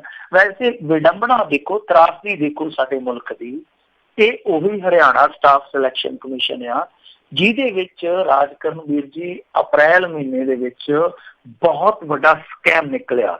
ਸਕੈਮ ਕੀ ਸੀਗਾ ਕਿ ਜਿਹੜੇ ਵਿਦਿਆਰਥੀ ਇਸ ਤਰ੍ਹਾਂ ਜਾਂ ਜਿਹੜੇ ਪ੍ਰਖਿਆਰਥੀ ਪੇਪਰ ਦਿੰਦੇ ਸਨ ਨੌਕਰੀ ਵਾਸਤੇ, ਤਾਂ ਹੁੰਦਾ ਕੀ ਸੀਗਾ ਕਿ ਉਹ ਜਿਹੜੇ ਬੈਠੇ ਸੀਗੇ ਅੰਦਰ ਕੰਪਿਊਟਰ ਆਪਰੇਟਰ ਕਹਿ ਲਓ ਜਾਂ ਪੂਰਾ ਇੱਕ ਨੈਕਸਸ ਬਣਿਆ ਹੋਇਆ ਸੀ ਇਹਨਾਂ ਦੇ ਮੁਲਾਜ਼ਮਾਂ ਦਾ, ਉਹ ਸੂਚੀਆਂ ਚੱਕਦੇ ਤੇ ਮੁੜ ਕੇ WhatsApp ਕਾਲ ਦੇ ਜ਼ਰੀਏ ਉਹਨਾਂ ਨੂੰ ਫੋਨ ਕਰਕੇ ਜਿਹੜੇ ਕਿ ਨੌਕਰੀ ਲਈ ਦਾਅਵੇਦਾਰ ਹੁੰਦੇ ਉਹਨਾਂ ਨੂੰ ਅਪਰੋਚ ਕਰਕੇ ਕਹਿੰਦੇ ਕਿ ਹਾਂ ਭਾਈ ਕਿਵੇਂ ਮਾਰਨਾ ਸੌਦਾ। ਤਾਂ ਇਹ ਜਿਹੜਾ ਸਕੈਮ ਸੀਗਾ, ਇਹ ਸਕੈਮ ਹੇਠਲੇ ਪੱਧਰ ਦਾ ਸਕੈਮ ਨਹੀਂ ਸੀ। ਇਹਦੇ ਵਿੱਚ ਤਾਰਾਂ ਜਿਹੜੀਆਂ ਸੀ ਬਹੁਤ ਵੱਡੇ ਵੱਡੇ ਗ੍ਰਿਡਾਂ 'ਚ ਜੁੜਦੀਆਂ ਸੀਗੀਆਂ। ਇੱਥੋਂ ਤੱਕ ਕਿ ਦੋਸ਼ ਤੇ ਇਹੋ ਵੀ ਲੱਗਦੇ ਸੀਗੇ ਕਿ ਹਰਿਆਣਾ ਸਟਾਫ ਸਿਲੈਕਸ਼ਨ ਕਮਿਸ਼ਨ ਦਾ ਜਿਹੜਾ ਚੇਅਰਮੈਨ ਆ ਉਹ ਵੀ ਕਿਤੇ ਨਾ ਕਿਤੇ ਇਸ ਧਾਂਦਲੇਬਾਜ਼ੀ 'ਚ ਸ਼ਾਮਲ ਹੈ। ਦੇਖੋ ਉਦੋਂ ਕੋਈ ਕਾਰਵਾਈ ਨਹੀਂ ਹੋਈ, ਤੇ ਜਦੋਂ ਬ੍ਰਾਹਮਣ ਸਮਾਜ ਦੀ ਗੱਲ ਆ ਗਈ, ਬ੍ਰਾਹਮਣ ਵੋਟ ਬੈਂਕ ਦੀ ਗੱਲ ਆ ਗਈ, ਫਿਰ ਇਹਨਾਂ ਨੇ ਨਾਲ ਦੀ ਨਾਲ ਉਹ ਚੇਅਰਮੈਨ ਹੈ ਜਿਹੜਾ ਝਟਕਾ ਕੇ ਰੱਖ ਦਿੱਤਾ। ਸੋ ਵੈਸੇ ਉਹ ਪੰਜਾਬੀ 'ਚ ਮੁਹਾਵਰਾ ਨਾ, ਘਿਓ ਡੁੱਲਾ ਥਾਲ ਨਾ ਮਿਹਣਾ ਨਾ ਗਾਲ। ਚਲੋ ਕੁਛ ਨਹੀਂ ਹੈ, ਇਹਨਾਂ ਨੇ ਬ੍ਰਾਹਮਣ ਸਮਾਜ ਨੂੰ ਬੇਸ਼ੱਕ ਖੁਸ਼ ਕਰ ਲਿਆ, ਕੋਈ ਗੱਲ ਨਹੀਂ ਹੈ। ਪਹਿਲਾਂ ਨਾਰਾਜ਼ ਕੀਤਾ ਫਿਰ ਖੁਸ਼ ਕਰ ਲਿਆ, ਕਿਉਂਕਿ ਉਹ ਕਹੀ ਜਾਂਦੇ ਆ ਬ੍ਰਾਹਮਣ ਸਮਾਜ ਦੇ ਜਿਹੜੇ ਮੁਖੀ ਆ ਕਿ ਇਹਨਾਂ ਨੇ ਮਾਫੀ ਮੰਗ ਲਈ ਹੈ, ਚੇਅਰਮੈਨ ਤੇ ਕਾਰਵਾਈ ਹੋ ਗਈ, ਚਲੋ ਸਾਨੂੰ ਸੰਤੁਸ਼ਟੀ ਆ। ਪਰ ਬਾਵਜੂਦ ਇਸ ਦੇ ਇਹ ਦੇਖਣਾ ਲਾਜ਼ਮੀ ਹੈ ਕਿ ਦੇਖੋ ਵੋਟ ਬੈਂਕ ਦੀ ਰਾਜਨੀਤੀ ਹੈ ਜਿਹੜੀ, ਉਹ ਕੰਮਾਂ ਕਾਰਾਂ ਤੇ ਕਿਵੇਂ ਭਾਰੀ ਪੈਂਦੀ ਹੈ। ਜਿਸ ਤੇ ਪਹਿਲਾਂ ਹੋਣੀ ਚਾਹੀਦੀ ਸੀ, ਇੱਕ ਐਡਾ ਵੱਡਾ ਸਕੈਮ ਫੜਿਆ ਗਿਆ ਜਿਹੜਾ ਕਿ ਲੋਕਾਂ ਦੀਆਂ ਜ਼ਿੰਦਗੀਆਂ ਨਾਲ ਜੁੜਿਆ ਸੀ, ਲੋਕਾਂ ਦੇ ਭਵਿੱਖ ਨਾਲ ਜੁੜਿਆ ਸੀ, ਉਦੋਂ ਕਿਸੇ ਨੇ ਉਹਨੂੰ ਪੁੱਛਿਆ ਤੱਕ ਨਹੀਂ। ਹੁਣ ਜਦੋਂ ਵੋਟਾਂ ਦੀ ਗੱਲ ਆਈ ਤਾਂ ਉਸ ਬੰਦੇ ਨੂੰ ਝਟਕਾ ਕੇ ਮਿੰਟ 'ਚ ਪਰੇ ਕਰ ਦਿੱਤਾ ਗਿਆ। ਪਰ ਅੱਜ ਮਨੋਹਰ ਲਾਲ ਖੱਟਰ ਨਾਲ ਇੱਕ ਹੋਰ ਵੀ ਹੋਣੀ ਵਾਪਰੀ ਆ। ਦੱਸਦੇ ਆ ਕਿ ਇੰਡੀਅਨ ਨੈਸ਼ਨਲ ਲੋਕ ਦਲ ਦੇ ਇੱਕ ਵਰਕਰ ਨੇ ਇਹਨਾਂ ਤੇ ਕਾਲਾ ਰੰਗ ਸੁੱਟਿਆ। ਥੋੜਾ ਬਹੁਤਾ ਪਿਆ, ਵੈਸੇ ਮੈਂ ਤੇ ਇਹਨਾਂ ਗਤੀਵਿਧੀਆਂ ਦੀ ਕਦੇ ਵੀ ਹਮਾਇਤ ਨਹੀਂ ਕਰਦਾ, ਇਸ ਤਰ੍ਹਾਂ ਦਾ ਵਿਰੋਧ ਨਹੀਂ ਕਰਨਾ ਚਾਹੀਦਾ, ਪਰ ਖੱਟਰ ਦਾ ਖਿਲਾਰਾ ਜਿਹੜਾ ਉਹ ਦਿਨੋਂ ਦਿਨ ਹਰਿਆਣੇ 'ਚ ਜ਼ਿਆਦਾ ਪੈ ਰਿਹਾ। ਜੀ ਜੀ ਜੀ। ਅਗਲੀ ਜਿਹੜੀ ਆਪਾਂ ਗੱਲ ਕਰੀਏ, ਬਿਆਸ ਦਰਿਆ ਦਾ ਪਾਣੀ ਹੋਇਆ ਜ਼ਹਿਰੀਲਾ, 8 ਜ਼ਿਲ੍ਹਿਆਂ ਦੇ ਵਿੱਚ ਅਲਰਟ ਜਾਰੀ। ਦੇਖੋ ਅੱਜ ਅਚਾਨਕ ਇਹ ਜਿਹੜਾ ਪਾਣੀ ਜ਼ਹਿਰੀਲਾ ਹੋਇਆ, ਇਸ ਜ਼ਹਿਰੀਲੇ ਪਾਣੀ ਦੀ ਮੇਰੇ ਖਿਆਲ ਦੇ ਨਾਲ ਬੂੰਦ ਜਿਹੜੀ ਆ ਉਹ ਤੁਹਾਡੇ ਇੱਥੇ ਤੱਕ ਵੀ ਪਹੁੰਚ ਗਈ ਹੋਣੀ ਹੈ, ਵੀਡੀਓਜ਼ ਦੇ ਰੂਪ ਦੇ ਵਿੱਚ, ਖਬਰਾਂ ਦੇ ਰੂਪ ਦੇ ਵਿੱਚ, ਕਿਉਂਕਿ ਹਾਹਾਕਾਰ ਮਚ ਗਈ। ਹਜ਼ਾਰਾਂ ਲੱਖਾਂ ਜੀਵ ਜੰਤੂ ਸੀਗੇ ਜਿਹੜੇ ਉਹ ਪਲਾਂ ਦੇ ਵਿੱਚ ਹੀ ਮਰ ਗਏ। ਆਮ ਤੌਰ ਤੇ ਜੇ ਮੱਛੀਆਂ ਪਾਣੀ ਤੋਂ ਬਾਹਰ ਆ ਜਾਣ ਮਰ ਜਾਂਦੀਆਂ। ਅਸੀਂ ਪੰਜਾਬੀਆਂ ਨੇ ਪਾਣੀ ਇਹੋ ਜਿਹਾ ਬਣਾ ਦਿੱਤਾ ਕਿ ਮੱਛੀਆਂ ਤੜਫ ਤੜਫ ਕੇ ਜ਼ੋਰ ਲਾਉਂਦੀਆਂ ਕਿ ਪਾਣੀ ਤੋਂ ਬਾਹਰ ਨਿਕਲ ਜਾਈਏ। ਸੋ ਅਸੀਂ ਪੰਜਾਬੀ ਇਸ ਪਾਸੇ ਤੁਰ ਪਏ ਹਾਂ। ਅਸਲ ਦੇ ਵਿੱਚ ਇਹ ਜਿਹੜਾ ਪਾਣੀ ਛੱਡਿਆ ਗਿਆ ਬਿਆਸ ਦੇ ਵਿੱਚ, ਪਾਣੀ ਨਾ ਕਹੋ, ਜ਼ਹਿਰ ਕਹੋ ਜਾਂ ਰਸਾਇਣਿਕ ਤੱਤ ਕਹੋ, ਇਹ ਜਿਹੜੇ ਛੱਡੇ ਗਏ, ਇਹ ਜੋ ਸਾਨੂੰ ਸੁਣਨ ਦੇ ਵਿੱਚ ਆਇਆ, ਇਹ ਛੱਡੇ ਗਏ ਜਿਹੜੀ ਕੀੜੀ ਅਫਗਾਨਾ ਕੋਈ ਹੈਗੀ ਆ ਸ਼ੂਗਰ ਮਿਲ। ਇਹ ਕੀੜੀ ਅਫਗਾਨਾ ਸ਼ੂਗਰ ਮਿਲ ਜਦੋਂ ਜ਼ਿਕਰ ਹੋਇਆ ਇਹਦਾ, ਤੇ ਇਹਦੇ ਬਾਰੇ ਥੋੜੀ ਜਿਹੀ ਮੈਂ ਸਰਚ ਕੀਤੀ ਤਾਂ ਸਮਝਣ 'ਚ ਆਇਆ ਕਿ ਇਹ ਚੱਡਾ ਗਰੁੱਪ ਦੀ ਸ਼ੂਗਰ ਮਿਲਿਆ, ਗੰਨਾ ਮਿਲਿਆ। ਤਾਂ ਬਾਅਦ ਦੇ ਵਿੱਚ ਹੁਣ ਖਬਰਾਂ ਵੀ ਆ ਗਈਆਂ ਸ਼ਾਮ ਤੱਕ ਕਿ ਵਾਕਿਆ ਹੀ ਇਹਨਾਂ ਨੇ ਉਬਲਦਾ ਸੀਰਾ ਜਿਹੜਾ ਉਹ ਦਰਿਆ ਦੇ ਵਿੱਚ ਉਲੱਦਿਆ ਸੀਗਾ। ਹੁਣ ਇਹ ਤੇ ਕਹਿੰਦੇ ਆ ਕਿ ਦੇਖੋ ਜੀ ਐਤਕੀ ਜਿਹੜਾ ਸਾਡਾ ਗੰਨਾ ਸੀਗਾ ਉਹ ਵੱਧ ਗਿਆ, ਗੰਨਾ ਪੀੜਨ ਦੀ ਸਾਡੀ ਜਿਹੜੀ ਸਮਰੱਥਾ ਸੀ ਉਹ 25 ਲੱਖ ਕੁਇੰਟਲ ਸੀਗੀ, ਪਰ ਇਸ ਵਾਰੀ ਮਿਲ ਨੇ ਜਿਹੜਾ ਗੰਨਾ ਸੀਗਾ ਉਹ 111 ਕੁਇੰਟਲ ਸੀਗਾ ਜਿਹੜਾ ਉਹ ਪੀੜਿਆ ਸੀ। ਤਾਂ ਜਿਹੜਾ ਉਹ ਸੀਰਾ ਸੀਗਾ ਟੈਂਕਰਾਂ ਤੋਂ ਇਲਾਵਾ ਖੁੱਲੇ ਜਿਹੜੇ ਹੌਦੀਦਾਰ ਟੈਂਕਰ ਬਣੇ ਸੀਗੇ ਉਹਨਾਂ 'ਚ ਰੱਖਿਆ ਸੀਗਾ, ਓਵਰਫਲੋ ਹੋਣ ਕਰਕੇ ਉਹ ਬਾਹਰ ਨੂੰ ਆ ਗਿਆ ਤੇ ਵਹਿੰਦਾ ਵਹਿੰਦਾ ਦਰਿਆ ਦੇ ਵਿੱਚ ਚਲੇ ਗਿਆ। ਹੁਣ ਜਿਹੜੇ ਮਿਲ ਦੇ ਪ੍ਰਬੰਧਕ ਆ, ਉਹ ਤਾਂ ਕਹਿੰਦੇ ਕਿ ਦੇਖੋ ਇਹ ਜਿਹੜੀ ਪੜਾਈ ਹੋਈ ਆ ਗੰਨੇ ਦੀ, ਇਹ ਸਮਰੱਥਾ ਤੋਂ 30 ਲੱਖ ਕੁਇੰਟਲ ਵੱਧ ਪੀੜਨ ਕਰਕੇ ਜਿਹੜੀ ਆ ਇਹ ਗੱਲਬਾਤ ਸਾਰੀ ਚੱਲੀ ਆ। ਪਰ ਇਹਦੇ ਵਿੱਚ ਉਹ ਕਹਿੰਦੇ ਕਿ ਦੇਖੋ ਮਨੁੱਖਤਾ ਦਾ ਕੋਈ ਕਸੂਰ ਨਹੀਂ ਹੈ, ਜਿਹੜੀ ਮਨੁੱਖੀ ਪ੍ਰਬੰਧ ਦੀ ਜਿਹੜੀ ਆਪਣੀ ਕਾਰਜਸ਼ੈਲੀ ਹੁੰਦੀ ਆ ਉਹ ਕਈ ਵਾਰੀ ਨਾਕਾਮਯਾਬ ਹੋ ਜਾਂਦੀ ਆ। ਅਸਲ ਦੇ ਵਿੱਚ ਇਹ ਕੁਦਰਤੀ ਵਰਤਾਰਾ। ਮਿਲ ਪ੍ਰਬੰਧਕ ਕਹਿੰਦੇ ਆ ਕਿ ਇਹ ਕੁਦਰਤੀ ਵਰਤਾਰਾ, ਪਰ ਜਿਹੜੇ ਪ੍ਰਦੂਸ਼ਣ ਕੰਟਰੋਲ ਅਧਿਕਾਰੀ ਆ ਜਾਂ ਹੋਰ ਅਧਿਕਾਰੀ ਆ ਜਿੱਦਾਂ ਜੰਗਲੀ ਜੀਵ ਰੱਖਿਆ ਵਿਭਾਗ ਵਾਲੇ ਆ, ਤਾਂ ਉਹ ਕਹਿੰਦੇ ਆ ਕਿ ਸਿੱਧੇ ਤੌਰ ਤੇ ਮਿਲ ਪ੍ਰਬੰਧਕਾਂ ਦੀ ਇਹ ਬਹੁਤ ਵੱਡੀ ਅਣਗਹਿਲੀ ਹੈ, ਇਹਨਾਂ ਦੇ ਖਿਲਾਫ ਕਾਨੂੰਨੀ ਕਾਰਵਾਈ ਕੀਤੀ ਜਾਊਗੀ। ਪਰ ਬਹਰਹਾਲ 8 ਜ਼ਿਲ੍ਹਿਆਂ ਦੀ ਅਲਰਟ ਜਾਰੀ ਕੀਤਾ ਹੈ। ਅੰਮ੍ਰਿਤਸਰ, ਬਟਾਲਾ, ਗੁਰਦਾਸਪੁਰ, ਤਰਨਤਾਰਨ, ਕਪੂਰਥਲਾ, ਜਲੰਧਰ, ਸੁਲਤਾਨਪੁਰ, ਪਠਾਨਕੋਟ, ਇਹਨਾਂ ਇਲਾਕਿਆਂ ਦੇ ਵਿੱਚ ਖਾਸ ਤੌਰ ਤੇ ਇਹ ਅਲਰਟ ਜਾਰੀ ਕੀਤਾ ਗਿਆ ਕਿ ਜਿਹੜੀਆਂ ਮੱਛੀਆਂ ਮਰ ਗਈਆਂ ਨੇ, ਜਿਵੇਂ ਲੋਕ ਧੜਾ ਧੜ ਟਰੱਕਾਂ 'ਚ ਭਰ ਕੇ ਮਗਰਿਆਂ ਪਿੱਛੇ ਪਾ ਕੇ ਲਿਜਾ ਰਹੇ ਆ, ਇਹਨਾਂ ਨੂੰ ਖਾਓ ਨਾ, ਕਿਉਂਕਿ ਹੋ ਸਕਦਾ ਇਹ ਮੱਛੀ ਜ਼ਹਿਰੀਲੀ ਹੋ ਗਈ ਹੋਵੇ। ਅਲਰਟ ਜਾਰੀ ਕੀਤਾ ਗਿਆ ਕਿ ਇਹਨਾਂ ਮੱਛੀਆਂ ਨੂੰ ਖਾਇਆ ਨਾ ਜਾਵੇ। ਪਰ ਸਭ ਤੋਂ ਵੱਡੀ ਗੱਲ ਤੇ ਇਹ ਹੈ ਨਾ ਕਿ ਦੇਖੋ ਜਿਹੜੇ ਮਿਲ ਪ੍ਰਬੰਧਕ ਇਸ ਅਣਗਹਿਲੀ ਦੀ ਜ਼ਿੰਮੇਵਾਰ ਆ, ਉਹ ਕਹਿੰਦੇ ਪਏ ਆ ਕਿ ਦੇਖੋ ਮਨੁੱਖੀ ਪ੍ਰਬੰਧ ਕਈ ਵਾਰ ਨਾਕਾਮਯਾਬ ਹੋ ਜਾਂਦਾ, ਇਹ ਕੁਦਰਤੀ ਤੌਰ ਤੇ ਵਾਪਰਦਾ। ਕੀ ਇਹ ਕੁਦਰਤੀ ਤੌਰ ਤੇ ਵਾਪਰਦਾ ਕਿ ਤੁਹਾਡੀ ਸਮਰੱਥਾ ਜਿਹੜੀ ਗੰਨਾ ਪੀੜਨ ਦੀ ਉਹ ਬਹੁਤ ਥੋੜੀ ਹੈ, ਤੁਸੀਂ ਸਮਰੱਥਾ ਤੋਂ ਵੱਧ ਪੀੜੀ ਜਾਂਦੇ ਹੋ, ਫਿਰ ਤੁਹਾਡੇ ਕੋਲ ਜਿਹੜਾ ਓਵਰਫਲੋ ਹੋਣ ਦੀ ਸੂਰਤ ਵਿੱਚ ਕੋਈ ਪ੍ਰਬੰਧ ਨਹੀਂ ਹੈਗਾ। ਕਿ ਇਹ ਵੀ ਕੁਦਰਤ ਨਾਲ ਜੁੜੀ ਹੈ ਚੀਜ਼। ਦੂਜੀ ਗੱਲ ਇਹ ਆ ਕਿ ਅੱਜ ਸੀਰਾ ਉਬਲ ਕੇ ਇੱਥੇ ਪੈ ਗਿਆ ਦਰਿਆ ਦੇ ਵਿੱਚ, ਪਾਣੀ ਤਾਂ ਪਹਿਲਾਂ ਵੀ ਪੈਂਦਾ ਹੋਊਗਾ।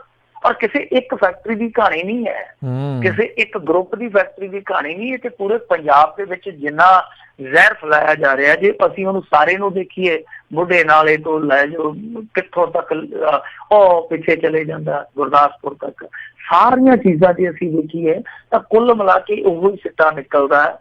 ਜਿਵੇਂ ਆਪਾਂ ਕਹਿੰਦੇ ਹੁੰਦੇ ਆ ਕਿ ਸਾਡੇ ਇੱਥੇ ਬੇੜਾ ਗਰਕ ਹੋਇਆ, ਤਾਂ ਸਿੱਟਾ ਸਾਡਾ ਇਹੋ ਨਿਕਲਦਾ ਕਿ ਕੋਈ ਰੋਕਣ ਵਾਲਾ ਨਹੀਂ, ਕੋਈ ਟੋਕਣ ਵਾਲਾ ਨਹੀਂ। ਇਹਨਾਂ ਲੋਕਾਂ ਤੋਂ ਫੰਡ ਆ ਜਾਂਦਾ।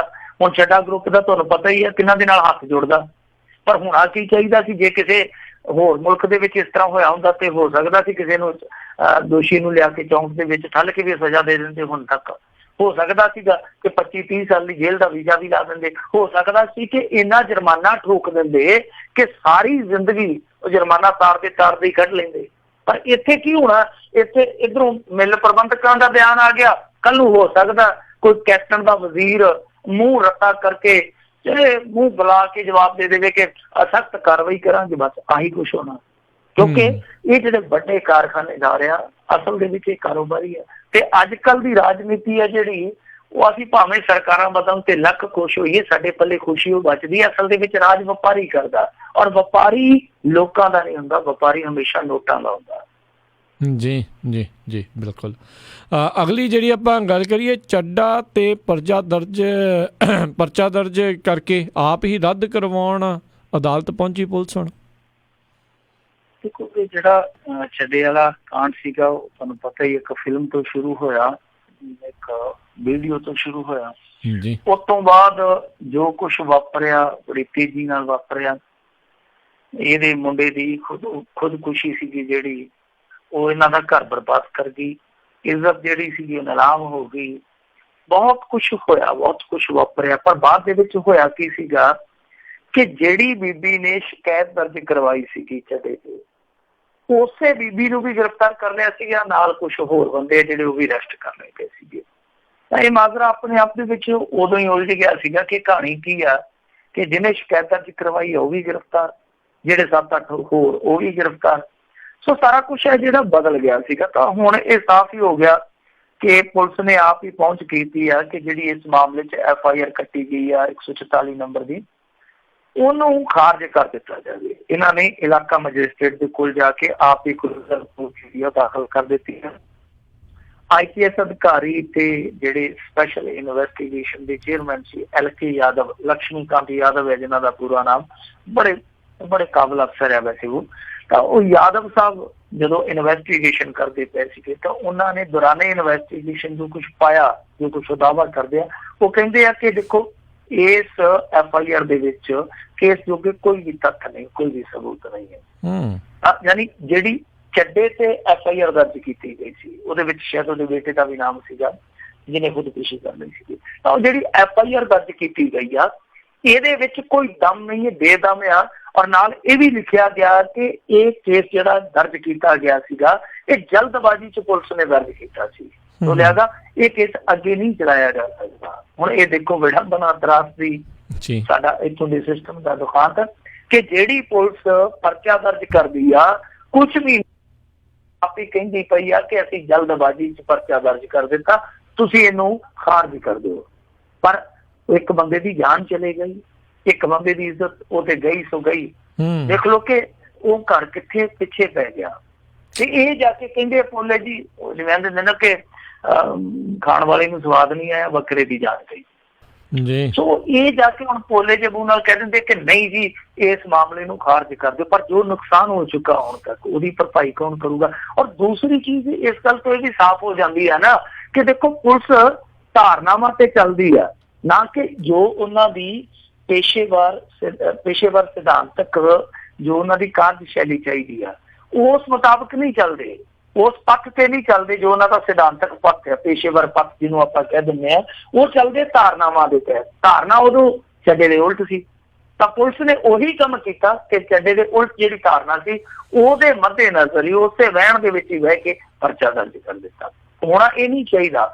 ਧਾਰਨਾਵਾਂ ਉਹ ਠੀਕ ਆ ਕਿ ਸਾਡੇ ਸਮਾਜ ਦੇ ਲੋਕ ਆ ਜਿਹੜੇ ਉਹ ਧਾਰਨਾਵਾਂ ਬਣਾਈ ਰੱਖਣ, ਧਾਰਨਾਵਾਂ ਘੜੀ ਰੱਖਣ, ਉਹ ਵੱਖਰੀ ਗੱਲ ਹੈ। ਪੁਲਿਸ ਫੋਰਸ ਨੂੰ ਧਾਰਨਾਵਾਂ ਦੇ ਤਹਿਤ ਕੰਮ ਨਹੀਂ ਕਰਕੇ ਪੂਰੀ ਪਾਈ ਜਾ ਸਕਦੀ, ਕਿਉਂਕਿ ਇਹਨਾਂ ਨੇ ਧਾਰਨਾਵਾਂ ਦੇ ਉਲਟ ਆਪਣੀ ਪੇਸ਼ੇਵਰ ਪਹੁੰਚ ਅਪਣਾਉਣੀ ਹੁੰਦੀ ਹੈ। ਇੱਥੇ ਪੇਸ਼ੇਵਰ ਪਹੁੰਚ ਇਹੋ ਜਿਹੀ ਆ ਕਿ ਵਿਜੀਲੈਂਸ ਇੱਕ ਨੇਤਾ ਦੇ ਖਿਲਾਫ ਮੁਕੱਦਮਾ ਦਰਜ ਕਰਦੀ ਆ, ਬਾਅਦ ਦੇ ਵਿੱਚ ਜਦੋਂ ਉਹੀ ਨੇਤਾ, ਉਦਾਹਰਨ ਦੇ ਤੌਰ ਤੇ ਕੈਪਟਨ ਅਮਰਿੰਦਰ ਸਿੰਘ ਲੈ ਲਓ, ਉਹ ਹਾਕਮ ਬਣ ਕੇ ਜਦੋਂ ਵਿਜੀਲੈਂਸ ਦੇ ਉੱਤੇ ਆ ਬੈਂਦਾ, ਉਹੀ ਵਿਜੀਲੈਂਸ ਜਾ ਕੇ ਕਹਿ ਦਿੰਦੀ ਹੈ ਕਿ ਨਹੀਂ ਜੀ ਇਹ ਨੇਤਾ ਤੇ ਬਹੁਤ ਸਾਫ਼ ਹੁੰਦਾ, ਇਹਦੇ ਜੋਗੇ ਸਾਡੇ ਕੋਲ ਸਬੂਤ ਹੀ ਨਹੀਂ ਗੇ।